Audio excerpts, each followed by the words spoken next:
Hola juez, muy buenos días. Hola, ¿qué tal? ¿Cómo están? Muy bien, gracias. ¿Y usted? Muy bien, muchas gracias. Aquí ya con todo el ánimo. Perfecto.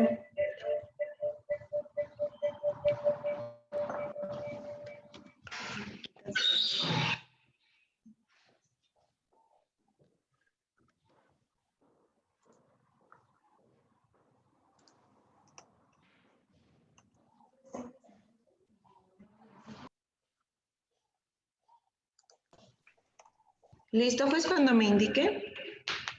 Listo, cuando ustedes me digan, yo ya. Muy bien, pues muy buenos días a todos. El Colegio de Abogados de Jalisco, Asociación Jurídica Jalisciense, AC, y su servidora, la licenciada Mayeli Fajardo, les da la más cordial bienvenida a nuestro evento de hoy. Me permito cederle el uso de la voz a mi compañera, la licenciada María Teresa, que nos va a hacer el favor de leer una breve síntesis curricular de nuestro ponente del día de hoy.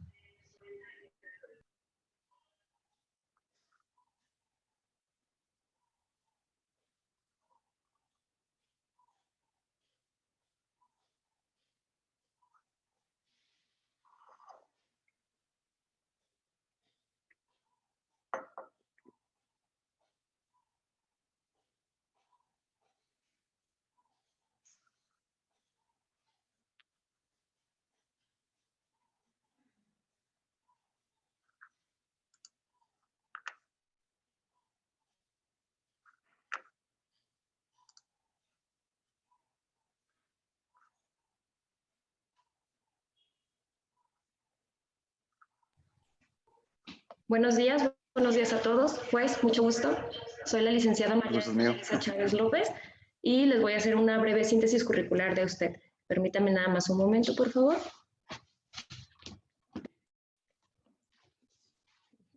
Comenzamos. El curso es el curso en línea con nombre El estándar probatorio en el juicio mercantil. El expositor, como ya lo conocemos, es el juez Jorge Alberto Rodríguez Chávez. Y en cuestión a sus estudios, vamos a abundar un poquito. Tiene una maestría en impartición de justicia por parte de la Universidad de Guadalajara. Su doctorado es en métodos alternos de solución de conflictos por parte de la Universidad Autónoma de Nuevo León. Él está en espera de presentar la tesis doctoral para alcanzar el grado. Tiene una maestría en Derecho Comercial y de la Empresa por parte de la Universidad Panamericana. Cuenta también con una especialidad en contratos y obligaciones por parte de la Universidad Panamericana, especialidad en Derecho Procesal Civil y Mercantil por parte de la Universidad Panamericana en el campus de aquí de Guadalajara, Jalisco. Y tiene también seminarios al respecto de investigación jurídica. Este es por parte de la Universidad Panamericana en el campus de Guadalajara. Seminario de filosofía por parte también de la Universidad Panamericana. Tiene además, ha impartido diversas conferencias, entre ellas en relación al juicio oral mercantil para el Consejo de la Judicatura del Estado de Jalisco, así como para diversas universidades. En cuestión a su formación laboral, fue oficial notificador en el Tribunal de Arbitraje y Escalafón del Estado de Jalisco, fue secretario de grado B en el Tribunal de lo Administrativo y Fiscal del Estado de Jalisco, fue chofer del magistrado en el segundo Tribunal Colegiado en materia civil del Tercer Circuito, oficial judicial en el segundo Tribunal Colegiado en materia civil del Tercer Circuito, adscrito a ponencia y secretaría de acuerdos, fue oficial judicial en el primer Tribunal Auxiliar de la tercera región con residencia en el tercer circuito adscrito a ponencia y fue secretario particular en el tercer tribunal colegiado en materia laboral en el tercer circuito. También fue secretario y relator en la quinta sala del Supremo Tribunal de Justicia del Estado de Jalisco, secretario y relator de la séptima sala del Supremo Tribunal de Justicia del Estado de Jalisco, juez de control y juicio oral en materia penal en el 12º Distrito Judicial y actualmente funge como juez octavo mercantil oral con residencia en el primer partido judicial. Y sin más preámbulos, damos comienzo. Si así lo decide el juez, le cedo el uso de la voz.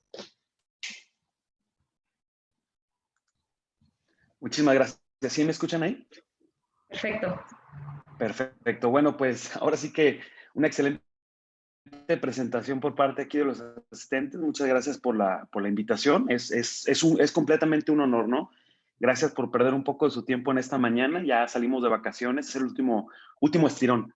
De verdad es una invitación y pues más que nada es un total agradecimiento el que tengo hacia al colegio de abogados porque, bueno, siempre tiene esta disposición con ganas de ayudar a los demás, con ganas de poder compartir los conocimientos que todos nosotros tenemos.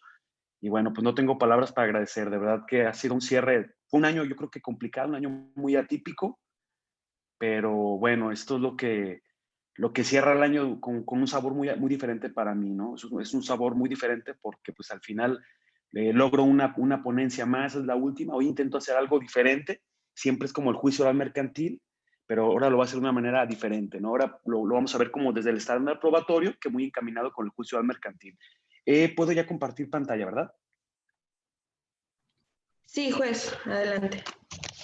Perfecto. De todas maneras, voy a dejar el chat abierto, lo voy a estar viendo para cualquier cuestión. Ya ustedes me lo hacen saber. La idea es que me vayan agarrando como todos la hilación. Entonces, a ver, aquí va. Voy a compartir la pantalla. Compartir. Listo. Cierro esto y me voy a la presentación. Bueno, a ver, aquí cierro esto. Exploro un poquito mejor. Básicamente escogí este tema, es un tema diferente, es un tema nuevo que es el estándar probatorio en el juicio mercantil. Sin embargo, yo veo que al día de hoy nos cuesta muchísimo trabajo y hablo de todos los abogados en su conjunto. O sea, inclusive nosotros, al momento de emitir una sentencia, en muchas de las ocasiones partimos de premisas falsas. Es decir, hay ciertos medios de convicción que cuando los ofertamos, inclusive desde el inicio, la contestación o las vistas, pues no son tendientes a que nosotros demostremos o no nos dan la razón de lo que nosotros queremos. ¿A qué voy con esto?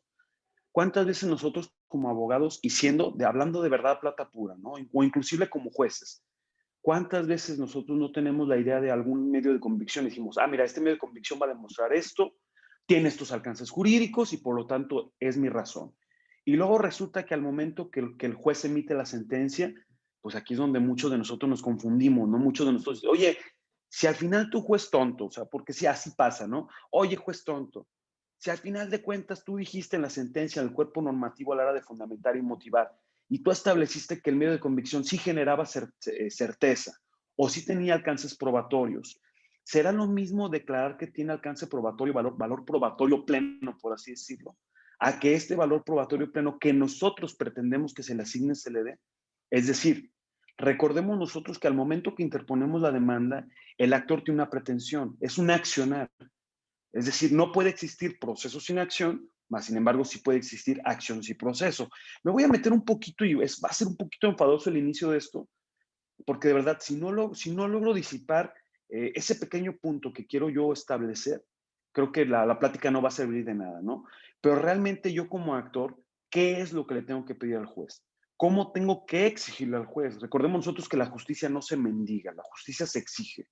Y si al final de cuentas el juez de alguna manera, vamos a decirlo así, como resolutor primario, hierra o falla en el medio de convicción como nosotros lo ofertamos y la valoración, bueno, recordemos, y más en el juicio mercantil, que pues tenemos que hacerlo valer bajo un juicio de amparo, o bajo un juicio de amparo, ya sea directo o indirecto. ¿Por qué? Porque el 1390 bis es muy tajante, dice, aquí no existe recurso ordinario alguno.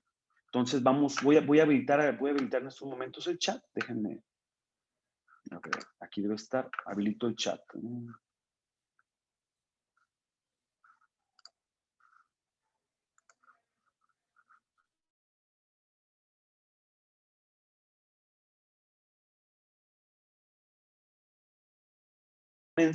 Vamos a hacer esto, ¿no? Mira, aquí va a estar el chat. Chatear. Aquí dejo el chat abierto para cualquier cuestión. Ustedes háganse saber a los administradores y ellos me lo van a decir, ¿no? Primero que nada, sí, de verdad, casi es un consejo que les doy y es lo primero que tienen que hacer al momento de elaborar cualquier contestación de demanda, cualquier escrito inicial.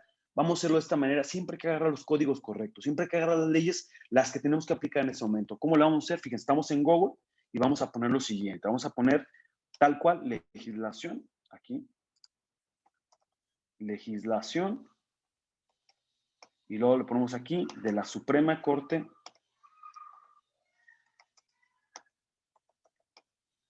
de Justicia.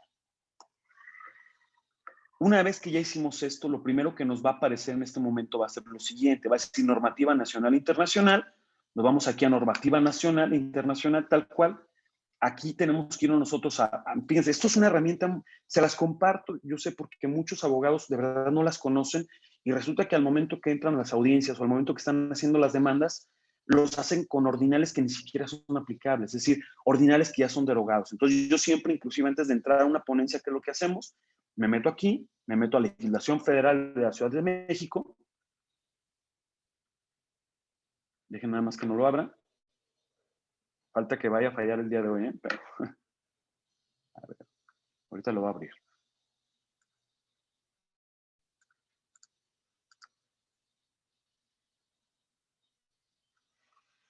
Bien, como lo pueden ver, aquí ustedes pueden buscar cualquier ley que sea nacional. Metemos Código de Comercio, le ponemos buscar. Aquí nos sale.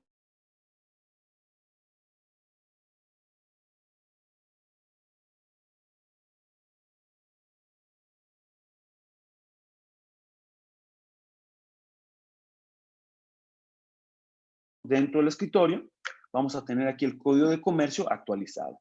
Entonces, bueno, yo les comentaba a ustedes que yo creo que lo más complicado es que los abogados en estos momentos no sabemos por qué fallan nuestras pruebas, ¿no? Y la gran cuestión de por qué fallan es que en ocasiones ni siquiera sabemos qué es lo que se intenta demostrar con las pruebas. Es decir, cada prueba tiene una fuerza coercitiva en automático. Cada prueba tendrá un cierto margen de lo que yo pretendo probar.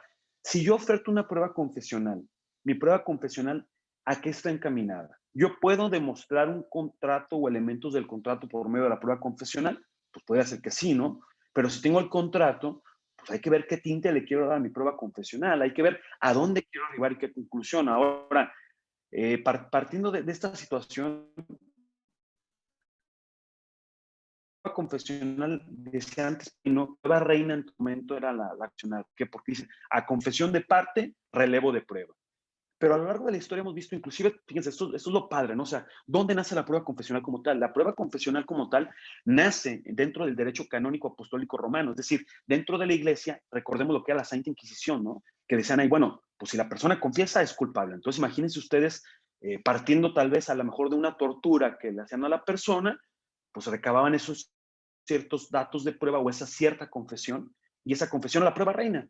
Imagínense eso, digo, en esos momentos, ante autoridades eclesiásticas, pues lo complicado que era tal vez, no me imagino a alguien, no sé, siendo torturado y en ese momento, oiga, interpongo este mecanismo de defensa. Pues no, básicamente no existía. Inclusive el día de hoy, basta ver los derechos humanos, sus derechos fundamentales del hombre, para que ustedes adviertan cómo ha ido cambiando esto de la confesión. Ustedes ya no desde el sistema penal oral acusatorio adversarial, pues es evidente que la prueba confesional también ha tenido ciertas cuestiones que han ido cambiando. Recordemos nosotros el protocolo de Estambul, ¿no? Que no puede haber una sola declaración arrancada bajo la tortura, entonces, todo este tipo de cuestiones. Entonces, el estándar probatorio lo voy a encaminar primeramente a todos los sistemas y lo voy a arribar al juicio oral mercantil. Es la primera vez que me aviento esta ponencia como tal. Espero, la verdad estoy emocionado, ¿no? Espero que me salga como salen las otras, que tampoco son muy buenas, pero pues hay algo aprendemos, ¿no? Como siempre me gusta comentar unas palabras, ¿no? Me encanta esto de Couture, y dice dentro de los mandamientos del abogado, dice, tu deber es luchar por el derecho, pero el día que encuentres conflicto con la justicia, lucha por la justicia. Y qué complicado, ¿eh? Me refiero, qué complicado porque no somos tribunales de justicia, somos tribunales de legalidad. Entonces puede haber, y es al punto que quiero llegar, puede haber personas que tengan toda la razón, pero que al momento de implementar su acción ante el tribunal competente, por falta de pruebas o por falta de una debida fundamentación y motivación, así como el nexo causal que arriba del por qué le asiste la razón, caemos en ese error y resulta que, pues sí, a lo mejor tenía la razón, pero por tener un mal abogado a la parte, porque realmente es lo que pasa, o ante el desconocimiento del juez sobre las propias normas, pues todo lo que todo lo que nos conlleva, ¿no? O sea, por eso yo les digo a ustedes, siempre vean, a mí me encanta, digo, el año pasado terminé una maestría en la Universidad Panamericana y me encantó, por ejemplo, mucho la clase que llevé de la acción, ¿no? Como tal, o también las clases que tuvimos con el maestro Alfredo Mata, de verdad era algo exquisito, ¿no? Era ver de alguna manera que el procedimiento se puede desenvolver de muchas maneras y que al final de cuentas es principio dispositivo. Es decir, no se les olvide a ustedes que las partes son los que disponen. Es decir, yo parte actora tengo todo el derecho de ofrecer cualquier medio de convicción que yo estime que sea conducente, siempre y cuando no vaya en contra de la moral, de las costumbres y que se encuentre con apego a la ley. Pero entonces, ¿por qué falla esto, no? Aquí vamos a empezar un poquito con doctrina, quiero que lo vean así como nomás como por perder el tiempo, ¿no? Como por decir, bueno, fíjense, me gusta mucho el libro de Cipriano Gómez Lara que nos habla de la teoría general del proceso. Básicamente él lo divide con la escuela, con la etapa primitiva, de ahí pues vamos a diferentes, ¿no? Vamos a la judicialista, a la practicista, a la procesalista y terminamos en lo que viene siendo la etapa científica. Esto básicamente, señores, si ustedes lo ven de esta manera, es cómo el derecho ha evolucionado. Es decir, desde la etapa primitiva, cuando decían, bueno, tiene la razón el rey o el emperador o alguien, pues simplemente era lo que el juez, lo que el rey consideraba, ¿no? Entonces, todo cambia con los romanos y empieza lo que son las acciones de la ley. Recordemos nosotros que los romanos son el primer pueblo o la primera nación en su momento que empieza a considerar el derecho como una, por decirlo así, como una ciencia que tenía componentes, y es al punto que quiero llegar. Al día de hoy, la última escuela, que es ya la científica por parte de los alemanes de Wischig y Mütter, son los que vienen y dividen la acción y dividen el proceso, es decir, presupuestos procesales y acción. Entonces, imagínense ustedes un procedimiento donde las partes no ofrecen pruebas. Yo a ustedes les digo, o sea, simplemente ustedes una discusión, la que ustedes quieran, ¿no? Lo puedo decir con los caballeros que están aquí que me pueden entender. Si yo en este momento le dijera, ¿saben qué? El Cruz Azul es el equipo más salado de todo el fútbol mexicano. Bueno, pues simplemente alguien mira, no es cierto. Yo diría, bueno, pues a las pruebas me remito, ¿no? Tener una semifinal o cuartos de final, ir ganando 4-0 y que en la vuelta te empaten, pues imagínense lo complicado que es, ¿no? Entonces, al final de cuentas, yo digo, bueno, ahí está mi prueba. Mi prueba es esto, ¿no? Al final el derecho es lo mismo. El derecho es, por ejemplo, dicen por ahí, o sea, dame los hechos que yo te da el derecho. O sea, dame tus pruebas también para que el juez pueda advertir si realmente acontece que tiene la razón o no tiene la razón. Entonces, lo que aquí les comento es, esto, señores, es únicamente la historia. Y aquel pueblo que no conoce la historia está condenado a repetirla. Entonces, vamos viendo los errores que hemos tenido y vamos viendo cómo se encuentran el día de hoy las pruebas. Es decir, ¿qué es lo que yo tengo que ofertar? Fíjense, entonces, quiero que veamos cómo ha cambiado, o sea, y de verdad véanlo, o sea, quiero que vean cómo ha cambiado el derecho. Si nosotros vemos un derecho de hace 100 años, cómo ha cambiado el derecho al día de hoy. Quiero que vean esta jurisprudencia, me encanta. Bueno, es una tesis aislada de la segunda sala y fíjense lo que dice, ¿no? Quiero que vean, esto iba encaminado mucho a lo que decía Rogina Villegas. Es decir, si yo les preguntara a ustedes, abogados, a ver, en estos momentos, ¿el matrimonio qué es?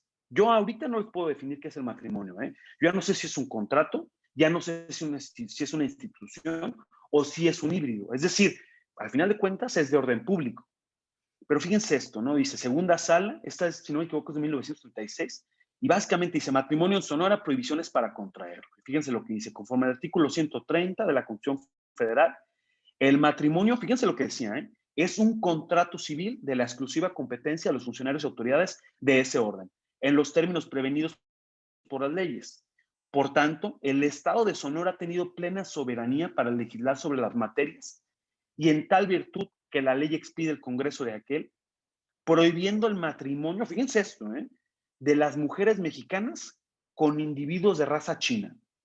Y luego, fíjense lo que dice, no es anticonstitucional, ya que la prohibición no implica una restricción a las garantías individuales, toda vez que el Código Supremo del país da al matrimonio el carácter del contrato civil. Esa prohibición no viene a ser sino un impedimento más que hay que agregar a los que consigna el Código Civil de Sonora para celebrar esa unión en el Estado. En esas condiciones resulta indudable que la negativa de un juez de registro civil a tomar nota de la presentación de un chino para contraer matrimonio con una mujer mexicana está ajustada a derecho. O sea, van a decir usted, bueno, ¿qué tiene que ver esto con lo que vamos a ver? Tiene que ver todo, es el fondo, es cómo ha cambiado el derecho. Fíjense, cómo esta, o sea, es real, o sea, no es mentira. Lo que pasó fue que en algún momento en Sonora empezaron a venir muchas personas que venían asiáticas. Obviamente, los mexicanos de ese momento, para todos nosotros eran chinos, no había coreanos, no eran chinos. Entonces, pues vinieron mucha gente a realizar mano de obra en Sonora, se quedaron, obviamente se arraigaron las personas de origen asiático que nosotros decíamos como chinos, y pues después los chinos que ya eran mexicanos, es decir, esta persona, recordemos que tenemos jus sanguinis y jus territorio, puede ser por sangre o por nacionalidad.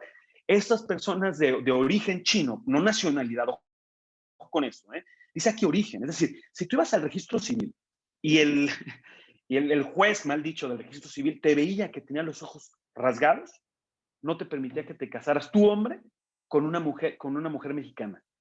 Entonces, a contrario censo no aplicaba. Es decir, a eso sí, los mexicanos, o sea, mexicanos con ojos normales, no ojos rasgados, sí podían casarse con las mujeres chinas. O viceversa, las mujeres chinas con los mexicanos. No a contrario censo. ¿Y qué fue lo que dijo la Corte en ese momento? Dice, no te preocupes. No violenta ninguna garantía fundamental, toda vez que puede legislar concretamente la localidad, porque el derecho de matrimonio es un contrato. Yo les pregunto a ustedes, imagínense, no estamos ante Estados Unidos. O sea, si nosotros vemos Estados Unidos de Norteamérica, ven ustedes las cláusulas prenupciales, son contratos, meramente contratos. Ahí no hay orden público, no hay nada. Y aquí nosotros, si vemos esta situación, pues simplemente véanlo hoy. O sea, el día de hoy ha cambiado radicalmente las figuras jurídicas, ya no son contratos. Ahora, vamos viendo esta, ¿no? También me encanta, tercera sala del 77, dice, divorcio, abandono del domicilio conyugal como causal, punto. Debe demostrarse la existencia del domicilio tanto antes como después del abandono. Y fíjense lo que nos dice, ¿eh? O sea, se me hace muy curioso, ¿no? Dice, no es válido aceptar que puede proceder la acción de divorcio por abandono del domicilio conyugal sin causa justificada, aun cuando no se haya acreditado la existencia del hogar conyugal. Dice, por vivir en calidad de arrimados en la casa de los padres del actor. Imagínense ustedes el día de hoy que la Corte le dijera a alguna de las partes arrimados, ¿no? Pues simplemente cambia totalmente. Y con esto arribo pues a estos primeros antecedentes históricos, por así decirlo, para que vean el cambio de las leyes y cómo se ha ido modificando esto. Esta me encanta, dice, enero de 2020, acaba de salir, o sea, fue de las que salieron este año, y dice, cohabitación de una relación de pareja puede configurar una presunción humana de que se trata de una unión de hechos susceptible de generar derechos y obligaciones entre las partes. Dice, otorgar alimentos, más aún si se procrearon hijos, no obstante su estado civil. Entonces, fíjense cómo viene y cambia todo, ¿no? O sea, viene a cambiar lo que es el matrimonio, lo que es el concubinato. Anteriormente decíamos nosotros, oye, no puede haber concubinato, pues si se encuentran casados. Y nosotros decíamos, inclusive uno de los elementos de la acción del concubinato era estar soltero. Y ahora no. Ahora te dicen, no, espérate, puedes estar casado y tener una concubina. Entonces, al final creo que las leyes están modificándose tanto a pasos agigantados que los abogados, si no estamos actualizados con esto, pues podemos perder los asuntos. Esto es meramente familiar, es cierto. Pero vamos entrando entonces, ¿dónde se nos viene a complicar? Dentro de un procedimiento como tal, la fuerza probatoria que nosotros queremos hacer. Es decir, los abogados perdemos de vista lo siguiente, ¿no? Fíjense, nosotros tenemos que probar desde el inicio, es decir, desde el escrito inicial de demanda, yo tengo que probar, primero que nada, que el juez ante quien voy a promover tiene que ser competente. Ante eso, es decir, tengo que tener un derecho que voy a ejercitar, pero tengo que demostrar que ese juez es el competente, ya sea por materia, por territorio, por grado, por cuantía. Entonces, ahora, una vez que ya determiné que el juez es competente, es decir, ya dije, bueno, sí, ya sé cuál es el juez competente. Después de esto tengo que decir, bueno, ¿qué derecho voy a reclamar? El día de mañana me marcó una muy buena amiga, cuando estuve yo en Cihuatlán, yo estaba ahí como juez penal oral, y pues bueno, hice muy buena amistad con una gente del Ministerio Público de ayer marcada. Me dice, oiga, a mí se me complica un poco lo que viene siendo la materia mercantil. Fíjese que hay una persona que viene denunciando por fraude porque compró unos muebles y de los muebles no le han hecho absolutamente nada. Me dice, pero yo no encuentro que sea materia penal. Yo ya le dije que es materia civil. Entonces tengo una duda, ¿es materia civil o es materia mercantil? Entonces, imagínense ustedes que ya sabemos quién es el juez competente, pero no sé qué le voy a reclamar a mi contraparte. Es decir, ahí vamos a poner tal cual el asunto y sobre eso lo vamos a ir bajando. Reitero, cualquier disposición, si no me están dando a entender o algo, ustedes háganmelo saber con toda confianza y aquí los del chat me lo pasan. Dejo aquí el chat abierto, aquí lo tengo. Entonces, partiendo de esto, el ejemplo que me daba la gente del Ministerio Público ayer que me decía esto, es una persona, fíjense, es una persona que va a un establecimiento comercial y dice, oye, quiero que me tapices mi sala. Quiero que lo hagas, quiero que le pongas estos colores con este tipo de calidad. Y así dice el contrato. Resulta que al final de cuentas, la sala no se la entregan como habían quedado, como habían pactado. Entonces, esta persona, lejos de venir a la justicia, ejercitando un derecho respectivo a lo mercantil, lo hace en materia penal. Es decir, se presenta y lo denuncia, o sea, denuncia como tal, no demanda, denuncia ante la gente del Ministerio Público y dice, oye, es que ahí hay un fraude. Entonces recordemos nosotros que hay figuras procesales y esa figura procesal es relativa el fraude es la maquinación para llevar a cabo, para hacerte caer el error. Entonces me dice ella, sí, pero al final yo creo que no va por ahí. Le digo, mire, puede irse también por materia penal. Sabemos que muchas veces resulta como método de presión, porque fíjense, hasta como abogado hay que saber cómo vamos a jugar las cartas. Es decir, lo voy a demandar en materia mercantil, las dos, lo puedo hacer al mismo tiempo. Entonces aquí yo lo que le digo, mire, para mi punto de vista, lo que usted puede ejercitar, digo, meramente viéndolo como un tema así como estamos aquí, ¿no? O sea, al final eso es tema entre colegas y pues a veces lo platicamos, ¿no? Entonces yo le digo a ella, mire, para mí se puede dar o cumplimiento de contrato o rescisión. Y ella me dice, ¿por qué no los dos? Digo, bueno, es que no se puede dar el cumplimiento de contrato y no se puede dar la rescisión. Son acciones que van, ¿qué? Son contradictorias. Mientras en una yo voy a solicitar, oye, o sea, a mí no me importa que me regresen mi dinero. Yo lo que quiero es la sala, como quedamos, ahora me la reparas. Quedamos en algo, se pagó y lo tienes que cumplimentar. En cambio, la rescisión del contrato, ¿qué efecto jurídico tendría? La rescisión del contrato es, ya no quiero. Es decir, tú me estás incumpliendo y esto me da una causal para poder rescindir el contrato, devuélveme mi dinero y en su caso yo te devuelvo las cosas. Entonces, fíjense cómo desde aquí el abogado tiene que descifrar cuál es la acción. Y partiendo de eso, tiene que ofertar los medios de convicción. En serio, abogados, ¿cuántas veces no ofertamos pruebas y ni siquiera sabemos por dónde vamos? Es decir, hay abogados que en su escrito inicial de demanda dicen, vengo por el cumplimiento del contrato y así mismo vengo por la rescisión. Y en ese momento nosotros como juez decimos, oye, híjole, o sea, ¿por cuál de los dos vienes? O sea, ¿vienes por uno o vienes por otro? Es decir, tu medio de convicción, ¿hacia dónde lo vas a dirigir? O sea, ¿qué es lo que intentas demostrar? ¿Tú quieres demostrar el incumplimiento del contrato y que se dé la rescisión? ¿O quieres demostrar el incumplimiento del contrato y que se dé el cumplimiento de la misma? Son dos figuras. Y bajo la causa de pedir, yo tengo que ir a solicitarle al juez qué es lo que quiero. Y los medios de convicción van a ser ofertados en ese tenor. Entonces, imagínense ustedes una prueba confesional, y es muy común, una prueba confesional que estuviera encaminado únicamente, perdón por las palabras, que estuviera encaminado a demostrar el cumplimiento del contrato y no la rescisión. Pudiera ser que ahora sí, como dicen en el pueblo, ¿no? Como el burro que tocó la flauta, pues la confesional te va a dar para muchas cosas. Pero imagínense ustedes, y se las pongo de esta manera, que en el juicio oral mercantil yo oferto mi medio de convicción y lejos de ofertarlo para demostrar el incumplimiento o en su caso la rescisión, yo lo que digo, con eso demostraré la existencia del contrato. Ojo con esto, fíjense, lo reitero de nuevo. Yo presento mi escrito inicial de demanda, mi intención es llevar a cabo la rescisión del contrato y no el cumplimiento, y dentro del preámbulo probatorio que tengo yo ahí, yo oferto el medio de convicción, que es la prueba confesional de acuerdo al artículo 1390 bis 41 y 1390 bis 13.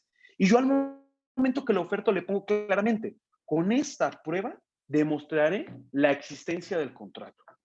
¿En qué momento estoy hablando yo de que se dio el incumplimiento del contrato? O sea, son dos cosas diferentes. Y luego fíjense que resulta que para mi mala suerte, la parte demandada no contesta, se va en rebeldía, se hizo por citatorio, es decir, se contesta en sentido negativo de acuerdo a lo que viene siendo la rebeldía.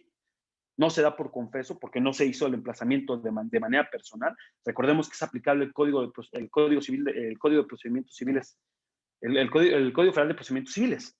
Entonces, partiendo de esto, señores, resulta que no contesta la demanda, no comparece a la audiencia de juicio y el juez, de acuerdo al artículo 1390 bis 41, declara por cierto los hechos.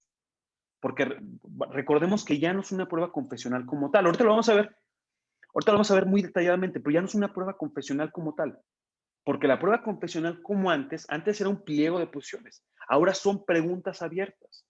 Entonces, la consecuencia legal no es abrir el pliego de posiciones y decretar por confeso. La consecuencia legal de que no asista a las partes, declarar por cierto los hechos. ¿Qué hechos se va a declarar el juez?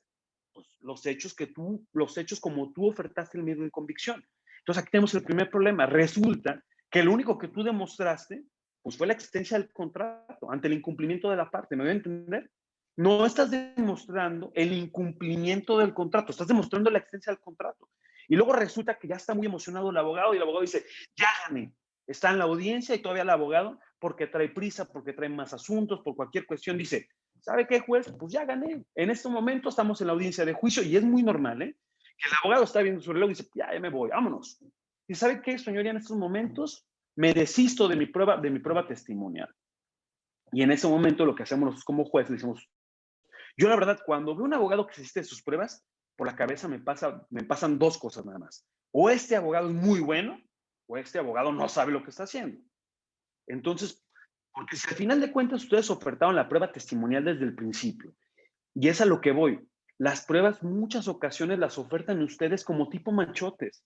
Es decir, le pedimos nosotros, oye, ¿tendrás a nuestro compañero de oficina o algo, tendrás por ahí algún escrito inicial relativo a un incumplimiento de contrato? Y a veces hasta nos dicen, pero es civil, no te preocupes, pásamelo, acá lo dejó el mercantil. Y luego resulta que ofertamos muchos medios de prueba que no sabemos ni para qué son. Hacemos un pegoste, un traje a la medida, y cuando estamos ofertando, pues no sabemos ni qué vamos a demostrar. Y luego resulta que teníamos una prueba testimonial que era para acreditar esto, y en aras de que nosotros dijimos, oye, pues el juez ya me decretó por cierto los hechos. En este momento me desisto de mi prueba testimonial. ¿Qué es lo que hace el juez? Oiga, nada más previo a desistirse de la prueba testimonial, como todavía nosotros decirle, oye, ten cuidado, sabes que esto te puede perjudicar o en tu caso, o en su caso te puede beneficiar. Usted ratifica en estos términos el momento del desistimiento de la prueba y que no se la parte. Sí, estoy seguro. Entonces, ya al momento que vamos a dictar la sentencia, pues simplemente, ¿qué es lo que hace el juez? Oye, pues fíjate que contestó en sentido negativo. Las pruebas no me dieron el alcance probatorio que él estimaba. Es decir, con la confesional sí demostró que había un contrato, pero ¿dónde está el incumplimiento del contrato? O sea, ¿dónde está la parte de lo que asevera el actor? Por eso les digo a ustedes que hay que ver, y por eso les pongo aquí la trilogía procesal. O sea, a mí se me hace muy importante que ustedes, al momento que estén entablando su demanda, y yo sé que esto es como doctrina y que muchas veces decimos, oye, pues así como con ganas de decirle ahorita al ponente, ¿no? Y si quisiera saber de doctrina, pues me meto a ver ahí, me meto a ver la historia y por ahí me compro un libro. Yo quiero ver lo que me va a servir para el procedimiento, pues esto les va a servir. Es decir, esto, señores, esto viene desde 1903. Nosotros lo podemos ver Chiovenda. En Chiovenda, cuando estaba en Bolonia estudiando en la escuela judicialista, da un discurso. Dice, oye, en todo procedimiento jurisdiccional tienen que existir tres cuestiones. Yo siempre lo digo al AGP, acción, jurisdicción y proceso. Dice Chiovenda, puede haber acción sin proceso, pero no puede haber proceso sin acción. ¿A qué voy con esto?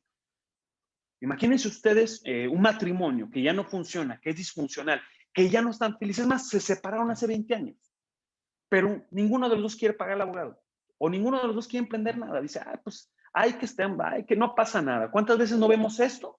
Resulta que hacen un patrimonio con una nueva familia, fallece la persona y al rato dice, oye, pues es que todo lo que lo generó no lo hizo con esa señora. O sea, mi papá se separó hace 40 años, estuvieron casados un mes, y luego resulta que cuando fallece el papá con la concubina, digo que ahora sí será esa figura que tiene derechos de alimentos, ojo con esto, ¿eh? O sea, no va a tener, ya dentro del esquema o dentro de lo que tiene derecho, los alcances jurídicos actual, pues simplemente la otra persona va a tener también muchos derechos, toda vez que el padre no se divorció y por lo tanto no terminó una figura jurídica que tenía un régimen de matrimonio, y aquí vienen los problemas. Por eso les comento a ustedes, a eso voy, que puede haber acción sin proceso. Ahora, no puede haber proceso sin acción. ¿Qué voy con esto? Cuando tú llegas con el juez y le dices, oye, vengo a demandar, el juez te va a decir, bueno, ¿qué es lo que quieres? Yo no interpreto tu acción, no alcanzo a ver. Ya viniste y me dices que sí, que fuiste ante la mueblería y pactaron. Pero ¿qué quieres? ¿Quieres rescisión o quieres cumplimiento? Se las pongo más fáciles. Es muy común los errores. Es muy común que en las acciones, que hablando en materia civil, cuando ustedes vienen por la terminación del contrato por falta de pago de rentas. Una cosa es la terminación de contrato y otra cosa es el pago de las rentas. Bajo la causa pretendida de pedir, ustedes pueden instalar las dos. Es decir, van a tener dos tipos de acciones, por decirlo así, principales dentro de un solo procedimiento. Pero si tú únicamente vienes por la terminación del contrato y no vienes a solicitar el pago de las rentas, pudiera ser que el juez diga, yo ahí medio lo entiendo y como es civil, de acuerdo al artículo 2, procede aunque esté mal enunciado. Pero ¿y en materia mercantil qué es lo que pasa? Entonces, por eso les digo, tengan cuidado. ¿Qué es la acción? Ahorita lo vamos a ver. Entonces, la acción, y por eso les digo a ustedes, vamos partiendo de premisas en firme. Concepto de acción, como lo dice Cipriano Gómez Laras. Entendemos por acción el derecho, la potestad, la facultad o actividad mediante el cual un sujeto de derecho provoca la función jurisdiccional. ¿La entienden o más o menos? Como un sinónimo de derecho, es decir, es el sentido que tiene vocablo acción, es decir, actio, del latín accionar, emprender, ¿sí? Se dice, el actor carece de acción. ¿Cuántas veces nosotros no escuchamos, es que resulta que el actor carece de acción? Y luego dice la parte actor, oye, no, espérate, ¿Cómo que no? Mira, juez, es más, juez, eres tan torpe y tan tonto que en tu sentencia tú dijiste, prueba confesional, valor probatorio pleno. Y de verdad, ese es un tema, siempre que se van al amparo, dicen lo mismo. Yo lo que les digo, no, espérate. Sí, yo te di valor probatorio pleno, pero con ese valor probatorio pleno, ¿qué me demostraste? ¿Me demostraste lo que tú pretendías? Tú me demostraste el cumplimiento, tú no me demostraste el incumplimiento del contrato, me demostraste la existencia del contrato. Y luego resulta que los testigos, pues ahí por ahí es el compadre que va a la audiencia, y luego dice el testigo, porque yo siempre les pregunto, y ahí es donde nos damos cuenta, ¿no? Yo siempre le pregunto en la prueba testimonial, oiga, ¿y usted por qué conoce esto? Pero para eso le hacemos la protesta de ley, ¿no? Aquí es donde el juez se pone muy enérgico y donde dice el juez, a ver, le reitero en estos momentos que usted tiene que conducirse con la verdad. De acuerdo al artículo 1390, bis 26, párrafo tercero, usted en todo momento tiene que hacerlo con veracidad. Y si no lo llega a hacer, se puede tipificar un delito que se encuentra previsto sancionado en el artículo 168 del Código Penal del Estado de Jalisco, el cual se prevé como falsedad de declaraciones. Y asimismo, este tiene una pena privativa de libertad de 1 a 5 años. Y resulta que el compadre que venía muy, muy animado y decía, yo contesto lo que sea, compadre. Al momento que le decimos, oye, aguas, ten cuidado, si me llegas a mentir, te puedo mandar un ratito a que te guarden, ¿no? Imagínense entonces ustedes qué es lo que está pasando. El compadre en ese momento, pues reflexiona y ya no va a decir mentiras. Entonces cuando yo le digo, a ver, entonces ¿usted vio los hechos o se los contaron? Es lo primero que hace el compadre. Bueno. Yo a lo mejor sí los vi, pero pues los vi de lejitos, ¿no? De este tipo de cuestiones, ¿no? Entonces ya dice, a ver, ¿cómo que los vi de lejitos? Ah, no, pues sí, mire, es más, ¿sabe qué? La verdad, yo no lo vi. Y entonces resulta que con la prueba confesional que teníamos, no vino la parte demandada. Se dieron, por cierto, los hechos, pero únicamente se demostró la existencia del contrato. Y luego el incumplimiento, que el compadre venía muy animado, diciéndose el compadre, ¿sabe qué? Yo la verdad ni lo vi, yo estaba de lejitos. A mí me contó mi compadre. Entonces ese testigo no nos va a servir.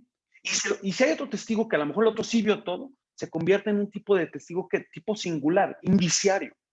Entonces, al valorar todos los medios de convicción, por eso hablamos nosotros del estándar probatorio, resulta que el juez va a decir, oye, a mi punto de vista, de acuerdo al 14.6 condicional, es como el artículo 1037 del Código de Comercio, pues simplemente tu petición para mí no procede, es decir, careces de acción, no me estás demostrando el incumplimiento.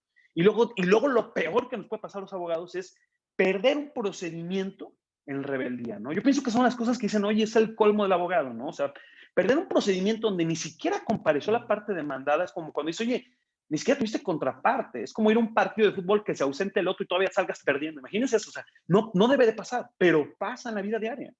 Por eso les digo a ustedes, hay que entender el procedimiento, la acción que quieres gestar y lo en medio probatorio. Van de la mano. Es decir, dice el artículo 1194 del Código de Comercio, el que afirma está obligado a probar.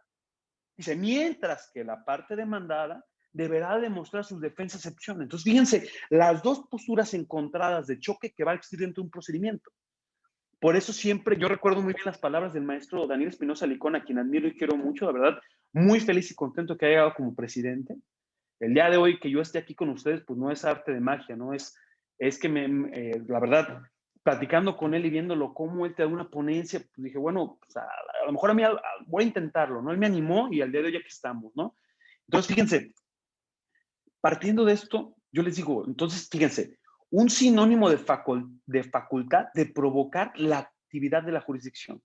Fíjense, se alude aquí a un poder jurídico que tiene, cuyo nombre es posible acudir a los jueces en amparo a su pretensión. Es decir, oye, juez, que tengo la acción, es decir, mi acción es de cumplimiento de contrato,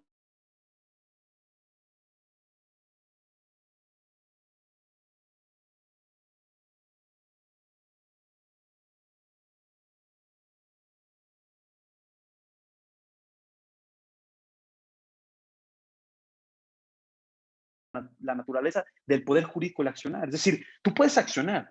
Por ejemplo, a mí me da risa, o sea, me da risa, ¿no? Como cuando vemos en las películas o cuando vemos siempre ahorita los videos de Facebook, ¿no? Entran las peleas que se pelean, están ahí y dice, te voy a demandar. Pues sí, evidentemente me han preguntado, oiga, ¿me puede demandar? No, pues te pueden demandar cuando quieran.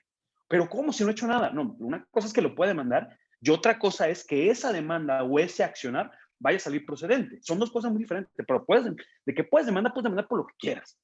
Ojo con esto, si no demuestras tu accionar, Vamos viendo en materia civil, 142, gastos y costas. Vamos viendo en materia mercantil. Se puede dar muchísimos también. Temeridad de mala fe, cualquiera de las 5 fracciones que contemplan el 1084. Entonces, fíjense lo que dice. Al igual que Couture, dice, entendemos por acción, dice, no ya el derecho material del actor ni su pretensión a que ese derecho sea tutelado por la jurisdicción, sino un poder jurídico de acudir ante los órganos jurisdiccionales. Entonces, fíjense, aquí en México no se cobra por la justicia es gratis y expedita. En Estados Unidos hay ciertas ramas legales que te cobran por acudir, es decir, tú tienes que dar como tal, desde tu escrito inicial de demanda, tienes que dar las costas. Es decir, si vas a venir a pelear, pues vámonos, oye, pues vamos pagando, ¿no? O sea, hay que pagar las costas. Entonces, fíjense, vamos separando muy bien, por eso les digo, litis y medios de prueba directamente relevantes. Su determinación en los juicios que se rigen por el principio dispositivo. Y básicamente nos dice la causa de pedir, o sea, vamos a separarlo, o sea, la litis y medios de prueba, mi acción y mis medios de prueba. ¿Qué quiero y qué voy a demostrar con medios de prueba? Es, mira, a mí me encantó mucho también cuando estuve en la facultad, tomé teoría general del proceso con el maestro Cayetano Mercado, y me encantaba una analogía que él decía, un silogismo que decía, es que la acción y el proceso son una receta de cocina. Es decir, si la idea es hacer un pastel, dice, si tú te excedes en azúcar, aguas. Pues al final vas a ver feo. Pero si tú no tienes ni siquiera las herramientas, por decirlo así, como decir, las indispensables, es decir, cómo se hacen los pasteles, ¿no? Con producto de gallina, producto, ahora sí que agropecuario, para no caer en el albur, pero pues con el huevo, ¿no? Entonces, imagínense ustedes hacer un pastel sin huevo y sin harina. ¿Podríamos hacerlo? Sería tanto como un procedimiento donde no tuviéramos ni siquiera los documentos fundatorios de la acción. Es decir, ustedes podrían llevar a cabo una acción cambiaria directa si no cuentan con el pagaré. Ojo, reaccionen un poquito, piensen un poquito la pregunta, Vámonos viendo desde esta manera. Les repito la pregunta. Ustedes podrían entablar una demanda, perdón, que me llegan notificaciones. Ustedes podrían entablar una demanda relativa a un pagaré sin el pagaré. ¿Sí podríamos o no? Bueno, si yo les digo que sí, pues tendría que demostrárselos, ¿no? Entonces yo les podría decir, sí, pues sí se puede, pero estaremos a expensas de encontrar el pagaré. ¿Cómo le podemos hacer? Bajo el artículo 1061, fracción tercera, párrafo primero y segundo. Dice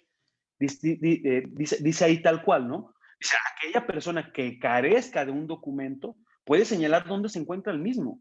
Y señalando el juez hará lo pertinente para peticionarlo, pero si el pagaré no se allega al procedimiento, pues imagínense cómo va a terminar el procedimiento. Entonces, por eso les digo a ustedes, como abogados, los abogados en México, de verdad, yo creo que es una de las profesiones de más, se puede decir, como decía un maestro, son profesiones de alto impacto. ¿Por qué? Porque el abogado, si ganas, dicen, no te quieren ni pagar, esa es una. Y la otra, si pierdes, pues porque eres un tarado, eres un abogado que no sabe nada. Y luego resulta que entonces el abogado tiene que saber de todo. El abogado tiene que saber de materia mercantil, de materia familiar, de materia penal, de materia administrativa, de materia laboral. Entonces yo por eso les digo, muchísimas veces el abogado pues simplemente en aras de poder llevar el pan a su mesa, pues ¿qué es lo que hace? Le llega un asunto de materia laboral y él nunca ha visto materia laboral y dice, pues vamos a echarle materia laboral. Y pues imagínense ustedes cómo les va a ir ese abogado en materia laboral. Eso sí dicen que se aprende más de los errores que de los aciertos. Entonces créanme lo que ese abogado va a salir con mucha experiencia en materia laboral, pero posiblemente no le va a ir bien. Entonces fíjense, a diferencia de la materia de comercio y la materia civil, acá con nosotros estamos hablando de litis cerrada, es decir, aquí en materia de comercio, vean ustedes el 78, el artículo 78 del Código de Comercio nos habla del pacta sunt servanda, mientras que nosotros en materia civil como tal, el artículo 2 del Código de Procedimientos Civiles del Estado de Jalisco es más noble, dice, no, oye, la acción procede aunque se encamine mal, pero fíjense cómo nosotros ya hablando en materia mercantil, fíjense lo que es la primera sala, para mí esta jurisprudencia es una joyita, ¿no? Dice, vía oral mercantil. Para su procedencia se debe atender a la pretensión efectivamente planteada por el actor, aun cuando acompaña a su demanda un título ejecutivo mercantil. Es decir, fíjense, el artículo 1055 y 1055 bis nos dice, el actor deberá de elegir. Es decir, yo como actor voy a decir, oye, ¿qué vía voy a querer? Imagínense ustedes si yo quiero ejercer una acción cambiaria directa. ¿Serán las mismas pruebas para una acción cambiaria directa como para una acción causal? Ahora, ¿cuál es una y cuál es otra? Por eso digo, quiero empezar desde muy abajo, pero encaminarlo a materia mercantil. Sabemos nosotros que la acción cambiaria directa es una acción que está prevista en el artículo 170 de la Ley General de Títulos y Operaciones de Crédito, mientras que la acción causal es una acción que se encuentra dentro del artículo 168 de 168, igual de la Ley General de Títulos y Operaciones de Crédito. Son dos acciones, son acciones diferentes, ¿sí? Y mucha gente dice, bueno, pues a ver, ¿de qué se trata una y de qué se trata la otra? Si ahorita tenemos abogados en el público que dicen, oye, pues es que a ver, yo no estoy entendiendo absolutamente nada, va de nuevo. Llega el cliente ustedes a su despacho en este momento, llega y le dice, licenciado, fíjese que mi compadre y yo, él tiene una mueblería. Regresamos al tema. Y mi compadre, pues, como yo sé que es muy trabajador, pero pues a veces no le gusta chambear porque ya ve que trae problemas con la esposa, ya les cuenta toda una historia y al final les dice, y fíjense que como yo sabía que me iba a cumplir, me firmó un pagaré. Entonces aquí el abogado tiene que estar muy, muy tenaz y muy vivaz para decir, a ver, pero entonces, mi acción, ¿cuál va a ser? Me voy a ir al mismo ejemplo, por una acción de rescisión de contrato, me voy a ir por cumplimiento de contrato, o si tengo un pagaré, me voy por la vía ejecutiva, ¿sí? Es decir, fíjense cómo desde aquel abogado ya tiene dentro antes de emprender un procedimiento, ya tiene diversas opciones. Es decir, ya el abogado dijo, a ver, puedo irme por la acción de cumplimiento de contrato. Quiero que me repare a fuerzas mi compadre los muebles. Ahora, la otra, puedo irme por la rescisión del contrato. Puedo solicitar que, ¿sabes qué? Como mi compadre estuvo un flojo, devuélvame el dinerito. Y la otra, tengo un pagaré. Ese pagaré se encuentra firmado. Ese pagaré, pues de alguna manera ya es un documento preconstituido. Entonces, ¿por cuál se van a ir? Todos ahorita van a decir, pues obviamente por el pagaré. Segunda pregunta, ¿hace cuánto usted y su compadre firmaron el pagaré? No, pues fíjese que hace 7 años. Bueno, era pagadero a la vista. No, pues de hecho decía que si al menos incumplía ya empezaba a correr. Entonces todos los abogados aquí van a decir, híjole, entonces el pagaré, de acuerdo al artículo 165 de la Ley General de Operaciones de Crédito, pues el pagaré ya se encuentra prescrito. ¿Es correcto?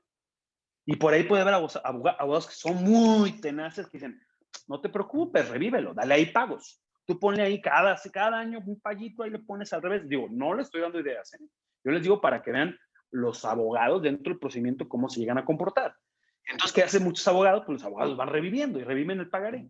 Pero hay otros abogados que simplemente yo creo que tienen más calidad moral o fibra moral, por así decirlo, y dicen, no, espérate, ya prescribió, vámonos a la acción causal. Entonces, fíjense cómo estamos partiendo ya de 4 diferentes. Teníamos acción de cumplimiento de contrato, revisión de contrato, ejecutivo, y luego tenemos el causal.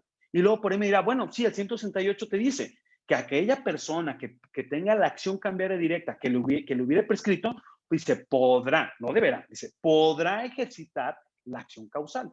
Y luego nos metemos ya a la jurisprudencia de la Corte y todo, dice, ¿y qué nos dice la causal? Dice, la causal se compone de 2 elementos, el título de crédito y la causa generadora que le dio vida al título de crédito. Entonces, fíjense ustedes, y aquí quiero poder arribar, lo estoy bajando lo más que puedo. Sé que voy lento, no hemos visto mucho, pero si entendemos esto, si no entendemos, o sea, si no podemos pasar del 0 al 4, si no entendemos esto, creo que no vamos a llevar un buen procedimiento en cualquier área, ¿no? Lo estoy encaminando ahorita al ejecutivo, pero bueno. Si nosotros entonces teníamos el ejecutivo como tal, ¿qué tipo de pruebas íbamos a interponer? O sea, realmente, si tú pones el pagaré, pues el pagaré en automático tiene una fuerza vinculatoria o una fuerza o una coercitividad hasta cierto grado, es decir, una cierta exigencia hasta un cierto grado. ¿Por qué? Porque es una prueba preconstituida. ¿Qué es lo que se va a fijar el juez? Y ojo con esto, porque muchas de ahorita vamos a entrar a otro, hasta dónde se puede fijar el juez. O sea, dentro del pagaré, el juez no puede analizar la prescripción de manera oficiosa, ¿eh? Hay jurisprudencia sobre esto, yo no estoy de acuerdo, pero al final de cuentas la Corte ordena y pues uno acata. Pero entonces aquí es donde entra la parte demandada, tendrá que ver, oye, ¿qué medios de convicción voy a ofertar yo para demostrarte? Vamos, regresamos al mismo punto. Vamos a poner de esta manera, si la parte demandada está reviviendo un pagaré y le pone pagos al reverso y me pone ciertas fechas, ¿qué es lo primero que va a hacer el abogado?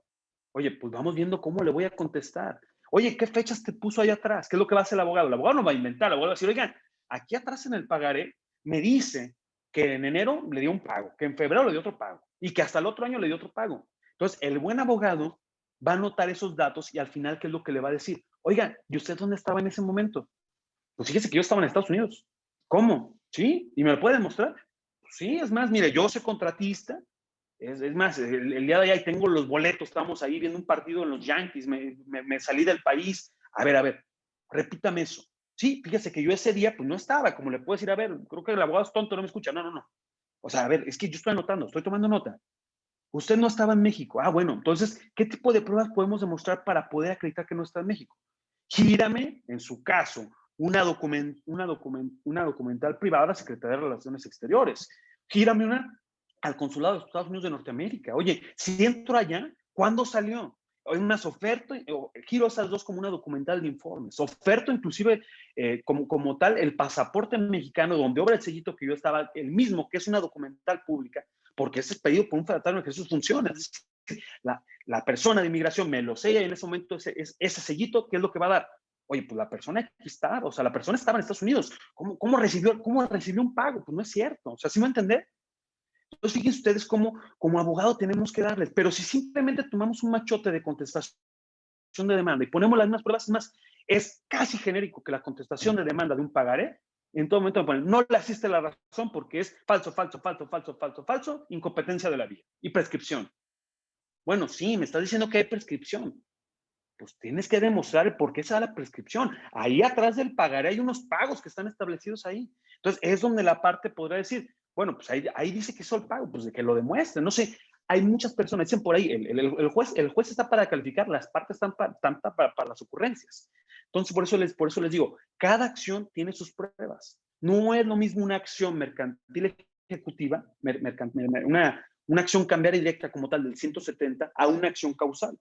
Porque mientras en la primera acción nada más tengo que demostrar la existencia del pagaré con sus elementos, en la otra acción ya tengo dos elementos. Es decir, tengo que demostrar primero que nada que es un pagaré y luego tengo que demostrar qué le dio vida al pagaré.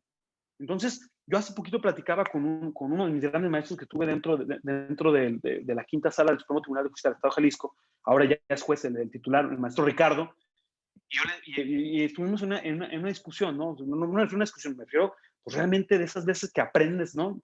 Entonces yo le comentaba y le digo, mire, es que hay tantos problemas ahorita con los abogados que el abogado llega y fíjense cómo lo hace el abogado. El escrito inicial de demanda, el abogado lo tenía preparado por un ejecutivo. Y dentro de las pruebas pone la confesional y pone la testimonial. Y le quita esa partecita que estaba en su escrito inicial de demanda como ejecutivo. ¿Y qué es lo que hace? Lo cambia a la acción causal. Y entonces las pruebas dice, con mis testigos demostraré la existencia del pagaré. Con la prueba confesional demostraré la existencia del adeudo. Y vamos al momento de la etapa de juicio y en ese momento empezamos a desahogarla. Y efectivamente, la parte demandada que ya siente perdido, pues dice, pues sí, le debo. Oiga, pero entonces, ¿sí le firmó usted el pagaré? Sí, claro que lo firmé. Y luego llegan los testigos y los testigos coinciden en todo, son testigos fidedignos y dicen, no, efectivamente, yo vi que le dieron el dinero, yo vi que entró a su cuenta. Además, y todavía el abogado, parte actora, que pues sí, digamos que ahí medio le gira y dice, no, es más, está más fácil. Voy a traer mi documental privada, que es mi estado de cuenta del banco, para que se demuestre que ese dinero salió a la cuenta de él. Y asimismo que se gira una documental privada de informes a la institución financiera para que acredite si esa cuenta pertenece a la parte demandada. Y ahí se lo voy a poner yo en su cara en la prueba confesional. Y efectivamente, el demandado ya ha perdido, dice, pues sí, efectivamente la deuda. Entonces el abogado dice, no, ya gané. Y resulta que el juez, al momento de analizar, ya me tocan dos asuntos así, al momento de analizar la acción, le digo, oye, es que tú me estás preparando tu acción y tus pruebas son tendientes a un ejecutivo, no es a una causal. ¿Dónde me demostraste la causa generadora? Y entonces donde el abogado dice, a ver, juez tonto, pero si está el pagaré. Y entonces donde dice uno, no, pero es que espérame, o sea, tiene elementos específicos la prueba como tal. Y nos pasa todos los días, señores. Si yo les digo ahorita a las personas que a lo mejor me están entendiendo tanto en materia mercantil, me voy a remitir un poquito a lo que es al civil. Nosotros cuando hacemos la prueba reivindicatoria, señores, la prueba reivindicatoria, ¿cuáles son los elementos de la prueba reivindicatoria? Por eso les digo, la prueba reivindicatoria no nació ahorita. La prueba reivindicatoria, según el libro de Cipriano Gómez Lara, y que me encanta este libro, digo que tiene muchas cosas ahí medias ocultas, dice que le invitaron los egipcios. Dice, la prueba, o sea, como tal, la prueba reina, la prueba reina como tal, para poder en su caso declarar la identidad del predio que pretende que se reivindique, nace con los egipcios. Y nace con los egipcios dentro, antes resulta que subía el río Nilo, cuando el río Nilo subía, inundaba todas las ciudades, y al momento que el río, después de que se había desbordado por una lluvia, regresaba a su cauce, ¿qué es lo que pasaba? Pues resulta que en la sociedad las personas decían, oye, mi predio mide hasta aquí. Y el otro decía, no, mi predio mide hasta acá. Y entonces, por esa necesidad, es que nace ese tipo de medios de convicción desde los egipcios. Lo retoman los romanos.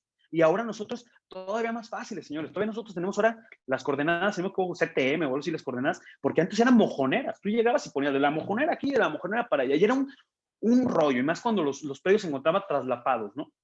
Pero entonces, si les reitero con esto, si yo les digo, es que esas pruebas son tan viejas, ¿cuántos de ustedes, señores, no han perdido un procedimiento civil donde estamos ejercitando una acción reivindicatoria por no saber ni siquiera los elementos?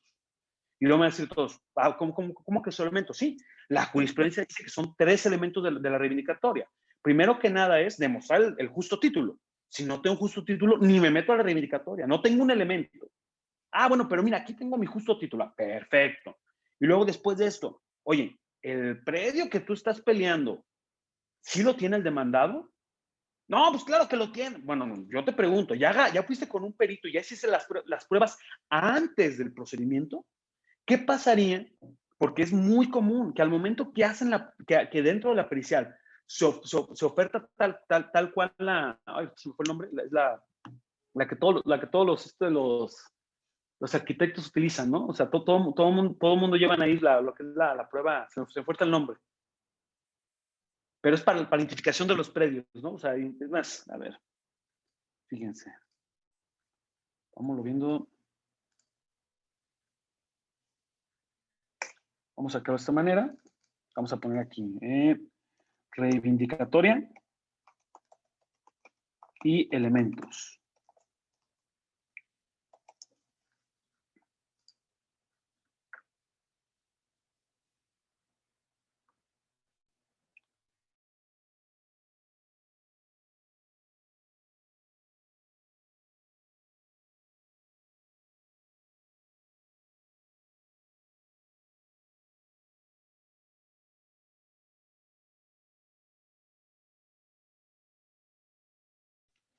Fíjense, no, espérenme, aquí les voy a tener. La topográfica, perdón, ya recordé, se me estaba yendo. La prueba topográfica como tal lo hacen los peritos. Y los peritos, ¿qué es lo que dicen? El perito, ustedes tienen que dividir, ya dijimos que de la reivindicatoria son 3 elementos, ¿no? Primer elemento va a ser el justo título, segundo elemento va a ser que la parte demandada lo tenga en su poder, y el tercero va a ser demostrar la identidad del predio. ¿Cuántas veces los abogados, de verdad, sí, vamos, y lo reitero, ¿y qué tiene que ver con materia mercantil? Pues tiene que ver el test de la prueba, o sea, tenemos que irnos a esos puntos finos. Entonces resulta, parte accionante viene con las escrituras y resulta que son copias simples. La copia simple, pues únicamente tiene valor indicial. Entonces, la parte no puede emprender el camino de la acción reivindicatoria si no cumple con ese elemento. Entonces, supongamos, ahora sí ya me llega ahora sí con las copias certificadas del notario público, perfecto. Las tienen como originales y con esto acredita que tienen justo título. Y luego con la segunda, para en su caso demostrar si la parte demandada lo tiene en su piedad, pues vamos viendo entonces con la prueba topográfica, si evidentemente nos da la identidad formal y la identidad material. Es decir, estamos hablando de 2 tipos de identidades del predio. Y no tienen idea, cuando yo estuve como relator, cuántos abogados ofrecían la inspección ocular. Y decía, pues sí, la inspección ocular es únicamente para que el juez, a través de los sentidos, lo vea. Pero de eso a que el juez sea perito en topografía, pues no lo es. Entonces, por eso les digo a ustedes, tengan mucho cuidado con esto. Y luego viene esta, fíjense,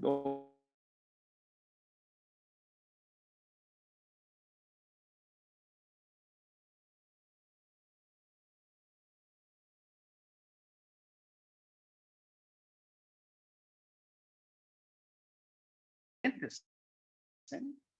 Y dentro del procedimiento nos vamos a dar cuenta. Además, si yo les digo de quién son las pruebas, desde aquí vamos a meternos en problemas. Porque muchos me dirán, no, pues la prueba es mía, ¿sí? La prueba es del, si yo parte actora oferta una prueba confesional, ¿la prueba es mía?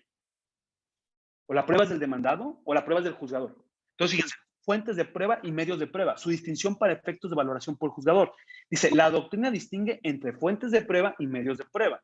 Si nosotros vamos a la materia penal, oral, acusatoria, adversarial, recordemos que ahí inclusive le quitaron prueba, ya se llaman datos de prueba y medios de prueba. Entonces, fíjense cómo si estamos nosotros un poquito confundidos o si no tenemos las bases sólidas, nos puede tocar que nuestra contraparte nos ponga un reverendo baile en el procedimiento, que al momento nos levante la mano y nos diga, fíjense, nada más cometemos el problema, su señoría, en estos momentos, de acuerdo al artículo 1390 bis 9, procede a hacer una petición oral. Usted deberá desechar el medio de convicción que fue ofertado por la parte accionante, toda vez que confunde los tecnicismos legales sobre lo que es una fuente de prueba y lo que es un medio de prueba. Y así, y les avienta todo un chorro, y se mete en la doctrina, y se Pedro, así como yo los confundí, ¿no? Es que Pedro Calamandré y Chauvin de 1903, la escuela, y pues ahí donde ¿qué va a hacer el juez? Donde les toque un juez inexperto, medio tonto como yo, pues simplemente el juez va a decir, oye, pues este sí sabe, ¿eh? O sea, no sé qué me está diciendo, pero algo sabe. Me aventó estas cosas y me está haciendo dudar. Entonces, ¿qué es lo que hace el juez?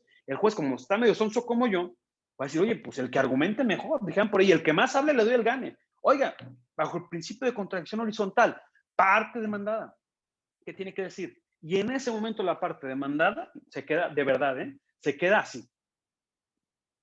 ¿No qué? Pues dígame algo, o sea, yo juez no sé, pues dígamelo usted. Y en ese momento se avienta, como siempre, ¿qué dicen por ahí, no? La vieja confiable. Su señoría, y un argumento nada que ver. Como usted puede ver, el argumento que intenta emprender mi contraparte es totalmente improcedente, es falaz, es ilegal, y ahí vamos, ¿no? Temerario, improcedente. Sí, dice el juez, sí, pero acuérdese que yo estoy tonto. Usted me está diciendo pues todo lo que es, pero no me dice por qué no le tengo que hacer caso al abogado. Y entonces ese tipo de argumentos relativos a mis pruebas para los medios de convicción, cuando se someten a debate, pues es cuando se pone lo bueno. Y ustedes como abogados tienen que saber eso, o sea, tienen que tener las herramientas. Es decir, hay un principio Iuri Cui Novia, que dice, el juez es el único que tiene que saberse todo. Las partes y los abogados no.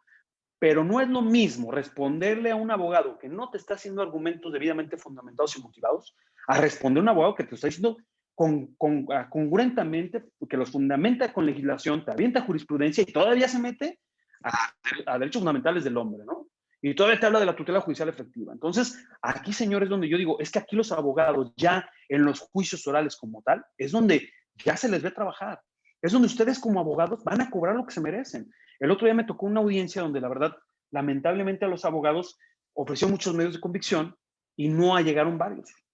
Entonces, obviamente, cuando yo no los veo, no me voy como caballo desbocado y digo, no, ¿qué es lo que hago yo? Cuando yo no los veo, dentro de la audiencia le digo, oigan, fíjense, estamos ahorita en la quinta etapa, de acuerdo al artículo 1390 bis 32, fracción quinta, y el artículo 1390 bis 37, párrafo segundo, pero les voy a decir una cosa, yo no advierto que dentro del escrito inicial de demanda me hayan llegado estos medios de convicción.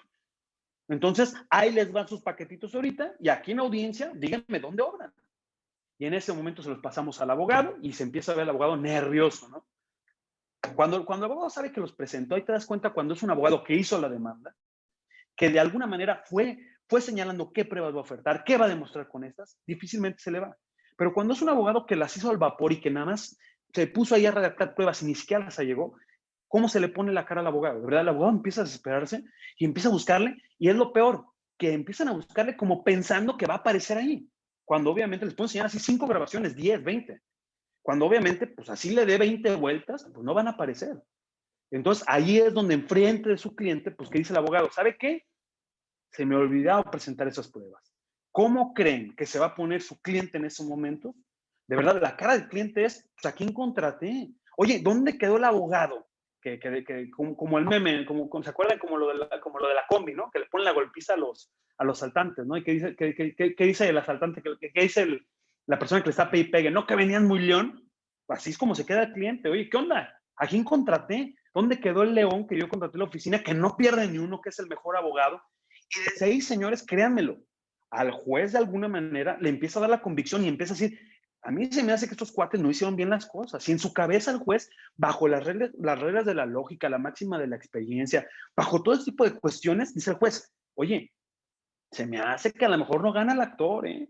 Y empezamos por ahí, es más, inclusive en la sentencia, cuando ya estamos agarrando quién tiene de ahí nos agarramos también los jueces, decimos, ah, mira, tan no tiene la razón, que fíjate en el descuido que se cometió y como tal, y todo eso empieza a generar convicción, y más en los órganos terminales. Es decir, en el amparo, cuando leen, dice, no, fíjate, pues abogado está descuidado, ni pruebas traía. Y entonces en automático, esa prueba que estaba, esa acción que estaba muy clara, esa confianza que traía el actor, que podía ganar, que tenía los elementos de prueba a su alcance, pero por un error de omisión de no haberlos acompañado, están trascendiendo ¿a qué? Al resultado del fallo. Hasta aquí traigo, aquí digo, yo traigo todo el tiempo del mundo, ¿eh? Ahorita digamos que estoy como tipo vacaciones. ¿Cómo vamos en tiempo? No sé cuánto tiempo tenemos. Son las 11:36. Yo estoy muy feliz dando la ponencia. No sé si me están entendiendo, pero es más, no sé si quieres, me están viendo alguien. Pero ¿cómo vamos con los tiempos? ¿Vamos bien? ¿Cuánto tiempo más tenemos? Apenas vamos arrancando, ¿eh? Sí, juez, vamos muy bien, muchas gracias. No sé, siga adelante el tiempo que requiera. Perfecto. Digo, más o menos con que le demos unos 40 minutos más, apenas acabamos la primera parte, ¿les parece? No sé cómo andan los demás. Sí, está perfecto. ¿Sí? Perfecto. Bueno, entonces, partiendo de esto, como les comento, de todas maneras, aquí está el chat, ¿eh? Está aquí. Si alguien tiene una duda o no me están entendiendo, mándense a los panelistas, comenten en Facebook y pues yo de alguna manera ellos me retransmiten para mí la pregunta, ¿va? Sí, pueden comentar en Facebook y ya yo, al final damos un momento para que sea preguntas y respuestas. Perfecto. Muchísimas gracias, licenciada, ¿eh? Por Va, nada. entonces, al contrario, gracias. Entonces, regresando con esto, esa es la importancia en poder distinguir lo que es una fuente de prueba, lo que es un medio de prueba, saber los alcances probatorios. Es decir, tenemos nosotros, la ley, recordemos nosotros que el sistema tasado, entonces el sistema de convicción, tanto en civil, mercantil o familiar, que son los, digo, no me voy a meter a otro tipo de cuestiones, que son los que se manejan en el Poder Judicial del Estado de Jalisco. Entonces, tenemos nosotros que advertir y que recordar. A ver, perdón, discúlpeme. A partir de se me está descargando uno, los iPods, voy a trabajar más con uno. Recordemos nosotros que al final de cuentas las partes disponen bajo el principio dispositivo y ofertan los medios de convicción en aras de demostrar en específico. Entonces, si bien es cierto, pueden traerme ustedes 30 documentales públicas y las documentales públicas tienen valor probatorio pleno. Eso es muy diferente a que ese valor probatorio pleno le dé los alcances que tú pretendes, que tú por eso puedas ganar. ¿Sí me va a entender? Entonces, vamos viendo esto y vamos entre todos sacándolo adelante. Fíjense lo que dice aquí. Fuentes de prueba y medios de prueba. Su distinción para efectos de su valoración por el juzgador. Y fíjense lo que dice. La doctrina distingue entre fuentes de prueba y medios de prueba. Dice, las primeras, es decir, las fuentes de prueba, existen antes, con independencia del proceso. Los segundos surgen en el proceso y corresponden con lo que ha de valorar el juez para la resolución del juicio. Ciertamente, las fuentes de prueba pertenecen a las partes. Es decir, yo puedo tener ciertos datos, ciertas fuentes, datos, no sé lo que yo quiera, pero yo los tengo que allegar porque esa es la fuente de la prueba. Esto es lo que va a hacer que dentro del procedimiento me dé un medio de prueba. ¿Sí me va a entender? O sea, dentro al valorado, en el raciocinio legal del juez, es donde yo voy a generar convicción. Por eso la importancia de en el escrito inicial de demanda, de acuerdo al artículo 13, 90 bis 11, presentar mis medios de prueba. Vamos a tener tres tipos de, yo lo divido en tres tipos de prueba, para mí. Esa es mi, o sea, eso sí, de lo que he visto de un poquito de jurisprudencia, todo esto, yo lo divido en documentos que fundatorios, es decir, documentos que si no los presentas, no vas a emprender tu acción, no, ni siquiera te lo van a admitir. Después de esto los pongo en habilitantes, porque si no estás habilitado, es decir, si tú no tienes la personalidad o en su caso la legitimación, son dos cosas diferentes y las confunden muchísimo, ¿eh? En procedimiento y más en audiencias de juicio oral, todo el tiempo es más. Ahorita tenemos muchísimos asuntos en materia mercantil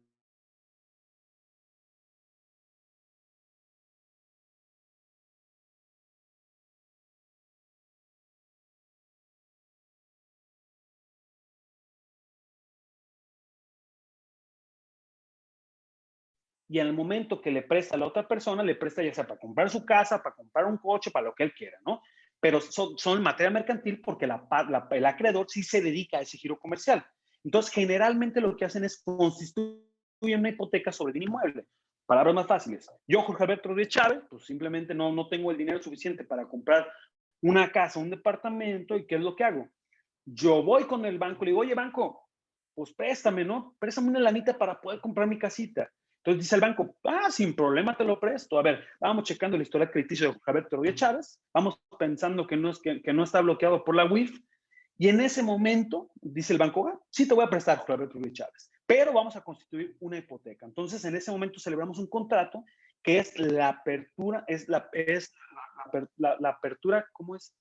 Es la apertura del crédito hipotecario como tal. Entonces, una vez que lo hacen, resulta que entonces Jorge Alberto Rodríguez Chávez, pues lo destituyen del cargo, deja de pagar, y en ese momento, ¿qué es lo que hace el banco? En lugar de irse por la acción hipotecaria como tal, la civil sumaria hipotecaria, el banco dice, oye, como yo sé que en el civil va a durar muchísimo el procedimiento, me lo voy a llevar al oral, y en el oral me lo llevo como acción de pago, cumplimiento o revisión de contrato. O sea, entonces, en ese momento, llegan las partes y el banco hace sus pretensiones. Generalmente, ahorita lo que está pasando mucho es que hay casas que lo celebraron hace 10, 20 años, el incumplimiento se acaba de dar, no han pagado la casa, y resulta que ha habido muchísimas sesiones dentro del primer apertura de crédito hipotecario. Entonces resulta que, supongamos, sí, primero lo presta Banamex, Banamex se lo vende a 1 Million, 1 Million se fusiona con otro, y así sucesivamente. Entonces al final dice la parte, dice, oye, aquí hay una falta de personalidad del accionante, es decir, el demandado, Jorge Alberto Rodríguez Chávez, que es un deudor y no quiere pagar, él en su momento dice, oye, aquí hay una excepción de falta de personalidad, toda vez que no le asiste el derecho. No le asiste el derecho porque no se transmitió correctamente la cesión de derechos. Y en esto, señores, pierdo básicamente media hora, 40 minutos, porque en todos sus procedimientos, su gran mayoría de 10, 12, no ven eso. Y pierdo yo en aras de dejarlo claro, en poderles explicar. Decir, oigan, una cosa como tal es el hecho de que usted me diga que no tiene personalidad o legitimación, y otra cosa es que carezca de acción. Es decir, yo voy a ver en el fondo del asunto si efectivamente se da la acción, pero ahorita como personalidad, y eso porque lo hacen valer incorrectamente, dicen, es que de acuerdo a la escritura pública tal, no tiene personalidad. Tú analizas la escritura pública de acuerdo al artículo 1056, artículo 1057, artículo 61, fracción primera y segunda, y lo que adviertes ahí dices, oye, pues sí tiene personalidad. Él me está promoviendo una excepción de falta de legitimación, activan la causa. Es decir, no está yendo por el camino correcto y lo hacen valer. Y ya cuando les empiezo a explicar, ya le dicen, no, espérame, o sea, por aquí, por allá, y esto, y esto, y esto, pues ya es cuando el juez resolvió. Pero imagínense ustedes la diferencia que sería aquel abogado que sí de alguna manera te logra demostrar la falta de personalidad, pero por los movimientos de los poderes, que te diga, mira, de este poder a este poder y carece de esto y esto y esto y esto y esto, es donde te da los elementos al juez para decir, efectivamente, se da una falta de personalidad. En pocas palabras son las mismas palabras, son los mismos poderes, pero el abogado confunde la manera en poder, en su caso, desvirtuar el poder bajo una falta de personalidad con una falta de legitimación. Y como el abogado lo hace de una manera muy sucinta y únicamente falta de personalidad, el juez resuelve igual, de acuerdo al artículo 67. Por eso les digo a ustedes como abogados, ustedes tienen que diferenciar muy bien esto. Por eso les digo a ustedes, miren, fíjense, solo puede hablarse, fíjense, por eso, ciertamente, las fuentes de prueba pertenecen a las partes. Solo ellas saben de su existencia. Son anteriores e independientes del proceso. Por regla general, a estas llevan afirmaciones o enunciados sobre hechos producidos con anterioridad de los escritos, donde se narran demanda y contestación. Y solo puede hablarse de confesión, testimonios, etcétera, si existe un proceso, de forma que si este no surge, existirán simplemente personas que tienen conocimiento de determinados hechos. Es decir, para que exista una prueba testimonial o una confesional, vamos a tener las fuentes de prueba. ¿Qué es la fuente de prueba? Las personas que vieron ese hecho. Entonces, básicamente, si yo entro a un procedimiento, voy a ofertar a mis testigos, una vez que estos rinden su testimonio, se conviertan en medio de prueba dentro del procedimiento. Por eso dice, por su parte, los medios de prueba son las actuaciones judiciales a través de las cuales las fuentes de prueba se incorporan al proceso. Y cuando ello ocurre, dejan de pertenecer a las partes. Esto es lo más importante, señores. ¿Cuántas veces nosotros, dicen por ahí, nosotros mismos, ¿cómo es el lema, no? Te disparas, tú mismo te disparas en el pie. Es decir, tú mismo te haces daño. No sé si recuerdan ustedes cuando, digo, yo ahorita que tengo a mi niña pequeña que le estamos poniendo todo el tiempo los Discovery Kids y eso, a George el Changuito, ¿no? Que dice, así George el Changuito se hizo daño a sí mismo. Pues así les pasa a las partes. La parte oferta unos testigos y resulta que los testigos son, lejos de beneficiarle, le perjudican. Es decir, los testigos dicen, no, sí le entregó las cosas, sí se entregaron. Y lo dice la parte actora, oye, ¿y en qué quedamos cuando ensayamos 20 veces ahí en mi despacho? Ah, pero resulta que los testigos se asustaron porque el juez les dijo que se puede triplicar un delito de falsedad de declaraciones y entonces los testigos deciden decir la verdad. Y entonces en ese momento, ¿qué es lo que intenta hacer la parte actora? Cuando ya ve que las pruebas no le están saliendo correctamente, ya tuve yo una discusión con un abogado, me refiero a una, como dijeron de Manuel López Obrador, no son mis enemigos, sino mis adversarios. Yo lo que le decía al abogado, cuando empieza a ver, el primer testigo lo deja que rinda y lo hace todo en su contra. Y como que dice, bueno, a lo mejor el segundo testigo subsana los errores del primero, se valida la testimonial como tal y con esto gano. ¿Y qué es lo que pasa? El otro testigo resultó peor. Entonces, en ese momento el abogado me levanta la mano y me dice, señoría, en estos momentos quiero desistirme de la prueba testimonial. Yo les pregunto a ustedes, abogados, ¿puede desistirse una vez que están desahogando o a mitad del desahogo? Ahora, yo como abogado, que soy la contraparte, ¿qué puedo hacer para que no pase esto? Es decir, el abogado tiene que estar muy tenaz también en ese momento. A mí me ha pasado que a veces dice uno como juez, bueno, pues resuelvo así, también ante la falta de conocimiento de las partes. O sea, si ambas partes están de acuerdo en esto, pues que se desistan.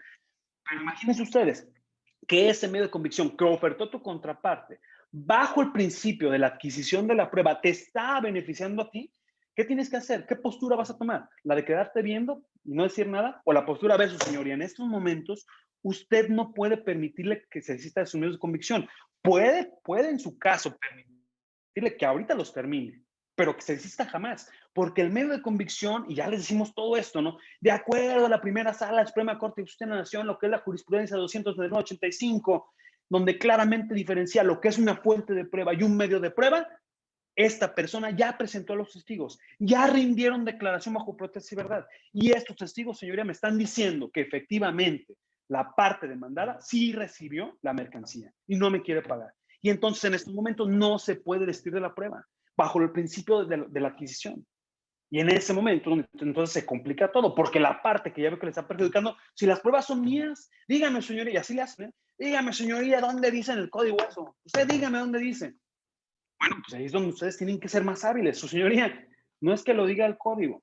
Esto se encuentra dentro de la Suprema Corte de Justicia de la Nación, dentro de una jurisprudencia, su señoría. Son principios. O sea, discúlpeme, pero hay principios que no van a estar dentro de la ley, sea la adquisición. Entonces, ese principio de adquisición no permite en estos momentos que ese medio de convicción que ha sido ya desahogado ante usted, simplemente lo retire. Para mí, en estos momentos, usted no lo puede hacer. Entonces, aquí es donde se pone bueno el debate, ¿eh? Aquí es donde ya el juez, bajo un raciocinio legal, a mí me pasó, y les voy a decir el ejemplo muy claro, a mí me pasó un ejemplo tal cual, fíjense, es un ejemplo muy, para que me puedan entender todos. Digo, no me gustan tanto las ponencias así como en videograbación, porque a veces a lo mejor yo estoy hable y hable y ahora sí que al rato me sacan un meme y todos viendo la tele, ¿no? Pero no, o sea, fíjense, la idea de esto, a mí me tocó un asunto donde hay una parte, es un dentista, es un dentista que choca, tiene un percance automotriz, el vehículo, él dice pues que queda hecho añicos, porque pues él venía por un carril, se quiere incorporar al otro en carretera, está un camión parado, se alcanza a frenar, da un volantazo, pero al final el coche quedó de todo el costado donde no estaba, si no se mata, pues resulta que todo el costado quedó muy afectado.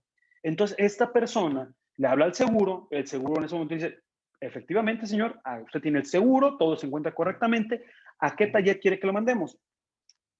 Aquí la persona le dan a escoger, le dice, oye, ¿quieres que te mandemos? Y no le voy a decir nombres de lugares, pero le dice la parte, o sea, todavía le dice a la aseguradora, le dice a la aseguradora, mire, por las distancias, como usted está en carretera, la verdad, a nosotros con la pura grúa, pues es más caro a veces traerlo para acá que arreglarlo aquí. ¿Qué le parece si se lo mandamos a una agencia automotriz? O si usted quiere, se lo mandamos hasta Guadalajara, porque él estaba en el interior del estado. Es decir, creo que él decía en sus hechos que iba a una boda, algo así. Entonces, lo que él dice, no, pues que me lo manden a una agencia, ¿no? En ese momento le brillaron los ojitos y dijo, pues que me lo manden a la agencia. Bueno, le mandan el vehículo a la agencia automotriz para el cumplimiento del contrato de seguro para que se lo reparen. Y resulta, de verdad, resulta que al momento que le dan el coche, dice la persona, oye, es que el coche está hecho una basura, o sea, el coche, nada más velo y está pésimo. Entonces, en su escrito inicial de demanda, ¿ustedes qué prueba ofertarían para poder demostrar en qué estado se encuentra el vehículo automotor? Hay una jurisprudencia que te dice, tratándose de bienes muebles, vehículos automotores, ustedes deberán ofertar ¿qué prueba? ¿Qué pruebas se imaginan? Pues la pericial. Una pericial donde los peritos sean expertos en valoración de vehículos. Esta persona no ofertó nada de eso. Ofertó una prueba confesional, ofertó pruebas testimoniales, fue todo. ¿Cómo ustedes van a demostrar de una prueba confesional que, no sé, que alguna válvula del vehículo no funciona, que algún tipo, que inclusive la computadora del vehículo como tal no está funcionando correctamente? O es obvio que no lo van a poder hacer. Pero ¿qué es lo que pasó aquí? Parte actora viene sin pruebas. Sí, o sea, sí traía muchas pruebas, y muy padre su escrito y todo, pero no traía las pruebas correctas. Es decir, en sus hechos, su acción venía bien, su acción era cumplimiento de contrato de seguro. La acción sí la atinó. La competencia también, porque era seguro, porque sí se daba, porque fue en Jalisco y pues aquí demandó. Y también la parte demandada nunca lo controvertió. Al momento que presentó sus pruebas, puso, con mi prueba confesional voy a demostrar que la aseguradora no ha cumplido, no ha cumplido con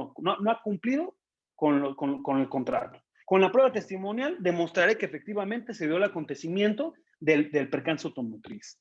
Y luego, y asimismo, quiero que me reconozca todos y cada uno de los documentos que dice que reparó que no están reparados. Entonces, hasta aquí teníamos un escrito inicial de demanda, que estaba pésimo, pero la parte demandada, y les puedo decir, la parte demandada, muy buen abogado, pero cometió un error el abogado. El abogado oferta, la parte demandada, oferta la inspección judicial, la inspección ocular judicial. Decían, oye, a ver, juez, mira, te voy a mostrar que el vehículo está tan bien hecho, vamos a donde se encuentra el vehículo automotriz y tú vas a ver que está reparado. Entonces, en ese momento, ambos ponen sus fuentes de prueba. Es decir, ambos dicen parte actora, ¿con qué va a demostrar su derecho? Y parte demandada a demostrar por qué no le asiste su derecho bajo las excepciones y defensas, ¿sí? Una vez que tienen esto y que la parte demandada pone la inspección ocular, llegamos a la agencia y en ese momento, pues como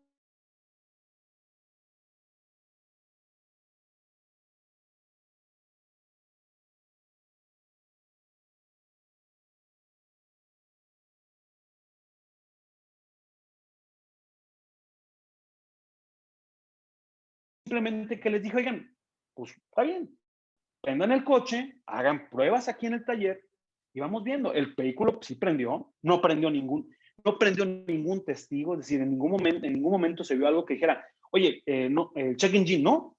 Ahora me decía la contraparte, ya muy molesto el actor, ¿no? Ya para eso sí, el abogado, muy mala demanda, pero ya en ese momento el actor, ¿no? Que él no había ofertado el medio de convicción. El medio de convicción antes del desahogo, ¿de quién era? De la parte demandada. ¿Quién se podía desahogar del medio de convicción antes de entrar al taller? El actor no. En ese momento todavía la parte actora intenta agarrarse de la prueba de la parte demandada. Es decir, ya la parte actora dice, oye, pues ya estamos aquí, pues permíteme a mí. No, a ver, vámonos entendiendo. Ya trae un lineamiento en la inspección y lo vamos a hacer de la manera en cómo se ofertó. Ya no se puede modificar. O sea, porque ya la parte accionante se daba cuenta que no lo había hecho correctamente y lo que intentaba la parte accionante era, ahora traigan un perito. Pues no, o sea, se ofertó así, lo vamos a ver. Entonces, al final, ¿qué es lo que yo sí logré ver? Yo logré ver, nada más de manera física, eso sí, que el vehículo no estaba correctamente pintado. ¿Y cómo lo saqué? Bajo la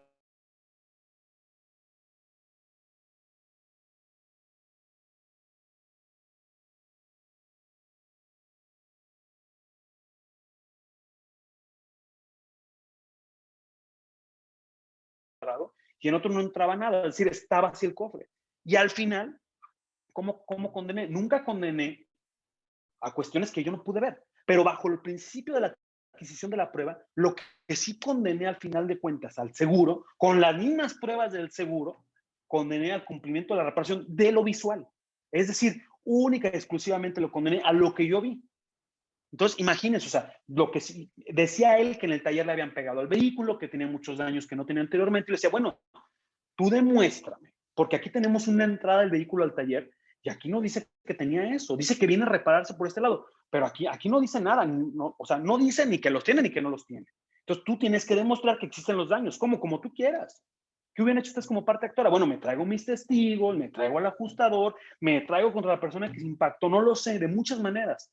O simplemente, si hubiera sido más cuidadoso, porque todo el mundo piensa que nos va a pasar, les toman fotos de su vehículo. Oye, aquí está mi vehículo, el asiento ahí que se encuentra impecable impecable, todo está correctamente, pero ya dentro del procedimiento ya no pueden enmendar eso. Es decir, ya las pruebas fueron ofertadas. Entonces, quiero que vean este también. Dice, bueno, es también responsabilidad médica, es de civil, pero me gusta mucho. Dice, la carga probatoria del actor puede satisfacerse también mediante indicios obtenidos a partir de las pruebas aportadas por el demandado. O sea, fíjense cómo, o sea, resulta que el demandado, el doctor, él oferta medios de convicción para acreditar que no hubo una responsabilidad, o sea, que no hubo una desatención. Y resulta que los medios de convicción, lejos de beneficiar al médico, pues estos lo hunden. Digan por ahí, compadre, no me ayudes. Pero por eso les digo, tengan mucho cuidado con esto, ¿no? Luego tenemos, esto para mí es de lo, o sea, son joyas, ¿no? O sea, realmente, les digo, quería hacer una ponencia muy diferente. Ya ustedes me dirán a ver qué tal me salió, qué aprendieron y qué no.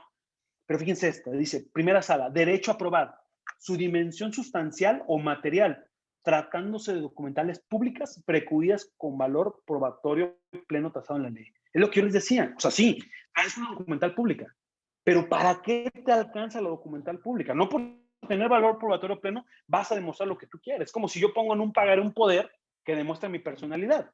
Ah, mira, esa la puedo legal. Con eso gano. No. Con eso únicamente demostraste con el poder, porque tiene valor probatorio pleno, que puedes venir a demandar. Pero no por eso vas a demostrar los requisitos del 170 si no me traes el pagaré. Entonces, fíjense, desde la perspectiva del análisis de regularidad constitucional de normas generales, una manera ordinaria de examinar el respeto a las formalidades esenciales del procedimiento y, en consecuencia, el derecho a audiencia consiste en analizar si la ley procesal prevé la posibilidad de que las partes sean llamadas al procedimiento relativo, escuchadas, puedan ofrecer pruebas y alegar de buena prueba y que la autoridad emita la resolución correspondiente. Sin embargo, por lo que hace el derecho a probar, tratándose de pruebas documentales públicas preconstituidas con valor pleno tasado en la ley, es posible identificar una dimensión sustancial o material. Dice, en oposición formal objetiva, que no se enfoca en que el legislador prevea un trámite procesal respectivo, sino que involucra, entre otras cosas, la condición de que los requisitos formales de que el legislador establezca para configurar una prueba documental pública con valor tasado permitan materialmente desvirtuar en juicio la veracidad del contenido del documento, o sea, de lo declarado, realizando o ocurrido ante la presencia del fedatario por parte de quien es perjudicado con el ofrecimiento de esta prueba. Perdón, voy a cambiar de iPod.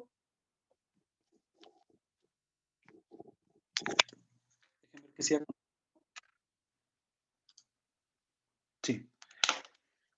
Permitan plenamente desvirtuar en juicio la veracidad del contenido del documento, o sea, de lo declarado, realizado o ocurrido ante la presencia del fedatario por parte de quien es perjudicado con el ofrecimiento de esa prueba. En ese sentido, para afirmar el respeto al derecho de audiencia y las formalidades esenciales del procedimiento, en la vertiente de pretensión para desvirtuar las ofrecidas por la contraria, sino que las formalidades previstas por el legislador para configurar la prueba documental pública ofrecida por su contraria se traduzcan en que la prueba tasada arroje suficientes datos fácticos, verídicos o refutables, con la finalidad de hacer materialmente posible desvirtuar en juicio la veracidad de lo declarado, realizado u ocurrido ante la presencia de un fedatario o autoridad pública. ¿Qué quiere decir esto? Si yo digo, o sea, recordemos que por regla general, ¿no? O sea, dicen por ahí, hay excepciones a la regla, por regla general como tal, la documental pública tiene valor probatorio pleno y por lo tanto, esta se debe de ¿qué? No se debe de impugnar, perdón, no se debe de objetar, se debe de impugnar. Pero cuando tú no intentas, o sea, no intentas demostrar que es falsa, porque la impugnación te va a dar para la falsedad. Es decir, yo digo, ¿sabe qué, señoría? Impugno en estos momentos esa documental pública referente a la certificación de hechos que realizó el notario. Eso no está en duda, señoría. Pero, sin embargo, lo que sí en estos momentos objeto el valor probatorio y alcance de esto. Si usted alcanza a ver dentro de la misma certificación de hechos, nunca se asentó que se recibía la mercancía. Es decir, sí tiene valor probatorio pleno. No lo estoy impugnando, sí existe. Lo estoy objetando porque de aquí no se va a demostrar lo que pretende el actor. ¿Qué pretende el actor? Demostrar el pago de facturas. Yo digo que sí es cierto, la factura sí se dio, pero la mercancía no se me entregó. Al no haberse me entregado la mercancía, es obvio que no le asiste la razón al actor. Fíjense cómo de un medio de convicción que obra una escritura pública, estamos desmenuzándolo y decimos, ok, yo no te desconozco que sea una documental pública, si existe así, ¿sí? Porque pudiera darse, ¿qué pasaría si, supongamos, esa documental pública es falsa? Entonces no la vamos a objetar, la vamos a impugnar.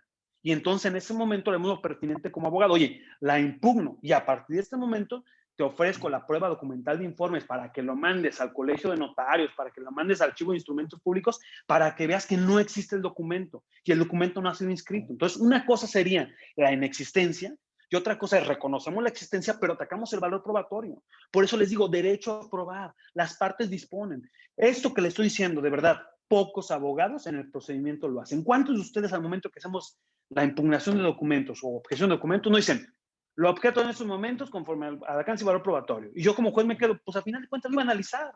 O sea, ok, ya tienes mi atención, ya te estoy escuchando, pero tú dime por qué, o sea, ¿por qué le resto? No nomás me digas réstale, dime por qué. Y te voy a decir por qué. Le voy a decir a todos, valga la redundancia, porque precisamente si el juez no cae en esa exclusiva exhaustividad y no resuelve conforme lo que yo le pedí, es decir, yo sí te dije, juez, que no se entregaron las facturas, yo sí te dije que no se entregó la mercancía, y si el juez dentro de la resolución no me lo contesta, existe una incongruencia. Sabemos que existen dos tipos de incongruencia dentro de un procedimiento jurisdiccional, incongruencia interna e incongruencia externa. Incongruencia externa es, en la sentencia dices esto, pero en los autos está esto otro. Incongruencia interna. En todo momento la sentencia dijiste esto y al final sales con esto. Entonces tienes una incongruencia interna en la propia sentencia. Entonces aquí estaríamos nosotros en una falta de exhaustividad que sería externa. En la sentencia no dijiste nada sobre las alegaciones que yo te hice referente a mi objeción de documentos. Hasta ahorita, señores, vamos en la diapositiva número 18 de 119. Como siempre me quedo muy, muy atrás. Tenemos una ponencia de 1 hora y media. Vamos empezando. Yo me comprometo, si les gustó, primero que nada, ¿verdad? Si no, ni me digan que quieren otra. Pero bueno, hasta aquí entraremos en un plazo una serie de preguntas y respuestas. Como pueden ver, más adelante ya traía todo lo del mercantil. Aquí está, o sea, no es algo que yo inventara, ¿no? Aquí está sobre la prueba, o sea, hay muchas cosas todavía muy interesantes, ejemplos de las pruebas. La verdad es que hablo y hablo y hablo, a veces ni siquiera yo me entiendo, espero que ustedes me hayan entendido un poquito. Hasta aquí terminaría, yo pienso que apenas la introducción sobre este estándar probatorio, pero ya creo que ya inscribimos las bases para que si en algún momento quieren una segunda ponencia, con todo gusto estoy a su disposición. Hasta aquí entonces sería lo propio de la ponencia, también para no aburrirnos, dice ahí las reglas ahora sí que la pedagogía, pues de alguna manera no hay que excedernos de 1 hora y media, si no los voy a aburrir. Pero entonces hasta aquí yo termino y entramos a una serie de preguntas y respuestas.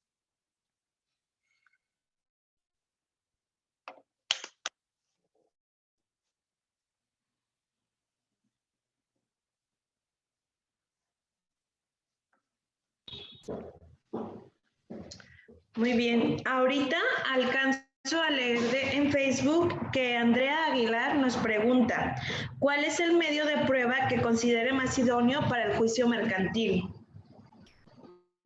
Es que regresamos a lo mismo, o sea, así cualquier tipo de juicio que sea, no se trata tanto que sea juicio mercantil o no, depende de tu acción.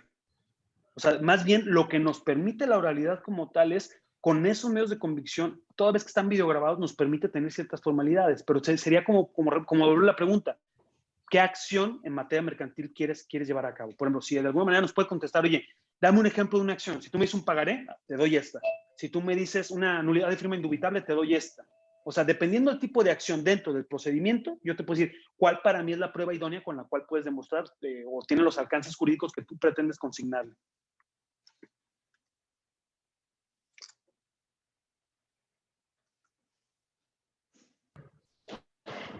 Muy bien, no sé si alguien más quisiera hacer alguna pregunta, podrían escribirla en Facebook o también directamente mandármela a mí al WhatsApp del colegio, las personas que ya tengan el número. Ya no...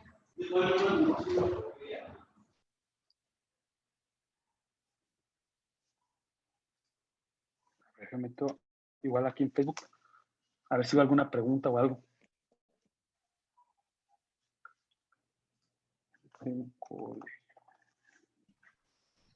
Juez Adriana Macías nos pide si puede repetir los pasos para la búsqueda de las leyes en Google. Sí, sin problema. Ya ven, a todo le aprendemos aquí. Fíjense, ¿cómo lo vamos a hacer? Lo hago desde el principio.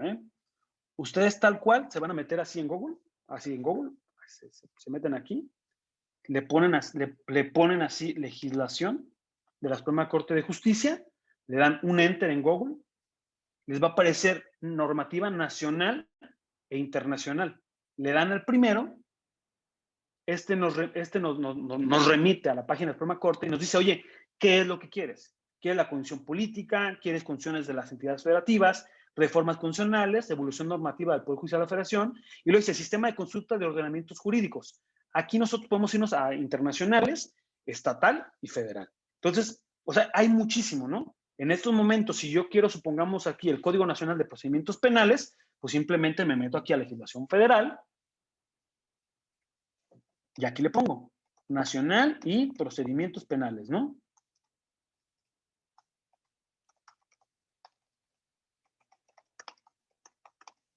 Le doy un clic. Bueno, esta no me la dio. Algo puse mal ahí. Pero vamos a Código de Comercio.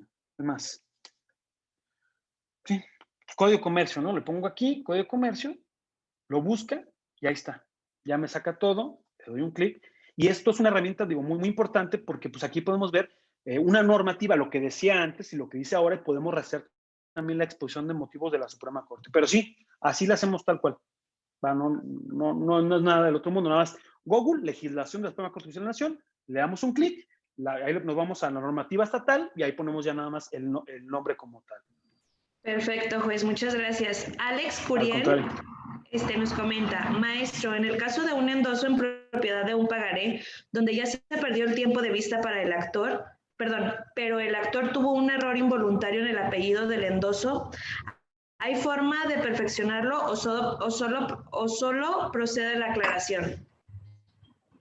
Es que miren, aquí vamos a entrar a un problema, o sea, si hay un error desde el endoso, pues hoy es obvio que el juez no le va a permitir la entrada, pues o sea, si suponemos, hay diferentes tipos, hay endosatario en propiedad, en procuración y el otro en pago, ¿no?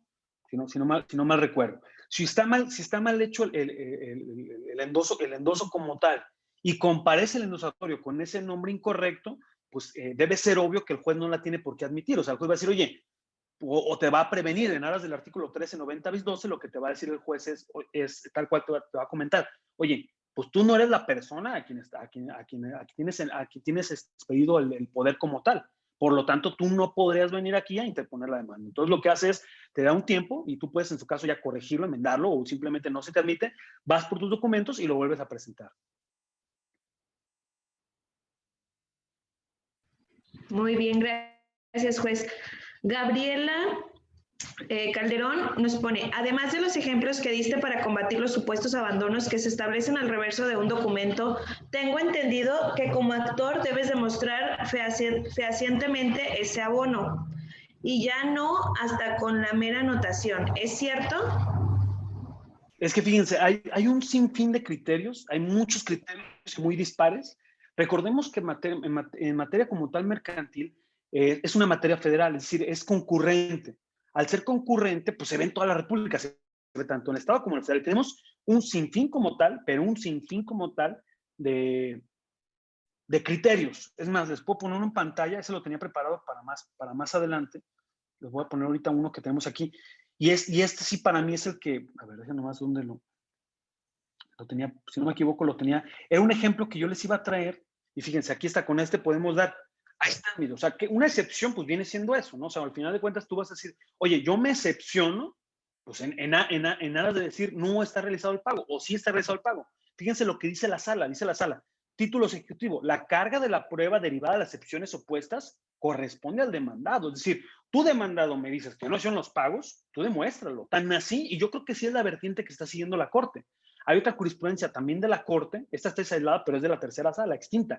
Hay otra jurisprudencia que te dice que el juez no puede analizar de oficio la prescripción, únicamente, a diferencia de otras acciones, únicamente que te lo pida la parte demandada. Entonces, podría darse que inclusive el juez diga, oye, pues para mí, juez, no se da el pago, pero pues no te metas aquí, porque es principio dispositivo, y más en el Ejecutivo como tal, la parte demandada tendrá que demostrar, o en su caso tendrá que decir, recordemos que hay hechos negativos y hechos positivos. Entonces, hay hechos que inclusive la propia negación te envuelve a que tú lo demuestres, ¿no? Por eso yo sí les recomiendo, o sea, si ustedes van a demostrar en su caso porque no está el pago, pues den también más elementos, porque no basta decir, no, porque es muy normal, y es muy normal que la parte demandada nada más asuma la postura de decir, no, porque el pago no está realizado, no, porque no hubo. Entonces, ustedes pondrían a demostrar si efectivamente lo hubo o no lo hubo. O sea, esas son las cuestiones. Yo por eso les digo, como abogados, no es que de alguna manera le subsanemos la planilla a la otra parte. Lo que sí podemos hacer es preparen ustedes una excelente contestación de demanda, pongan sus medios de convicción como tal, y dependiendo de la postura que la otra parte tome en la vista, ustedes se pueden discutir también sus medios de convicción. O sea, ¿sí me van a entender? O sea, yo recuerdo muy bien las palabras cuando estábamos tal vez con, no sé si a ustedes les gusta, no sé si a ustedes les gusta como tal el Juego de Tronos, ¿no? Y en el Juego de Tronos, si alguien lo vio, pues simplemente es toda esa estrategia. Si ustedes tienen la oportunidad de leer el libro del arte, el arte de la guerra de Sun Tzu, ¿sabe qué es Sun Tzu? Él te dice, cuando a veces no tengas el poderío militar que te corresponde para poder mostrar, imítalo, haz como que lo tienes. Entonces, hay muchísimas veces que ustedes, hasta como abogados, yo soy abogados que contestan la demanda y aparentemente lo hacen muy mal. Y ahí te esconden una prueba. Y resulta que cuando desahogan ese medio de comunicación, oye, pues efectivamente tiene toda la razón la parte. Entonces, mi punto de vista, siguiendo los lineamientos de la Corte, aunque no esté de acuerdo, para mí, quien tiene que demostrar si no están los abonos o algo es quien lo afirma. ¿Quién lo podría hacer? Pues la propia parte demandada. A no ser que algún criterio de la Corte nos cambie, porque la Corte está muy cambiante en estos momentos, pero sí yo les puedo reiterar, para mí, con base en este criterio, tiene que demostrar la parte demandada.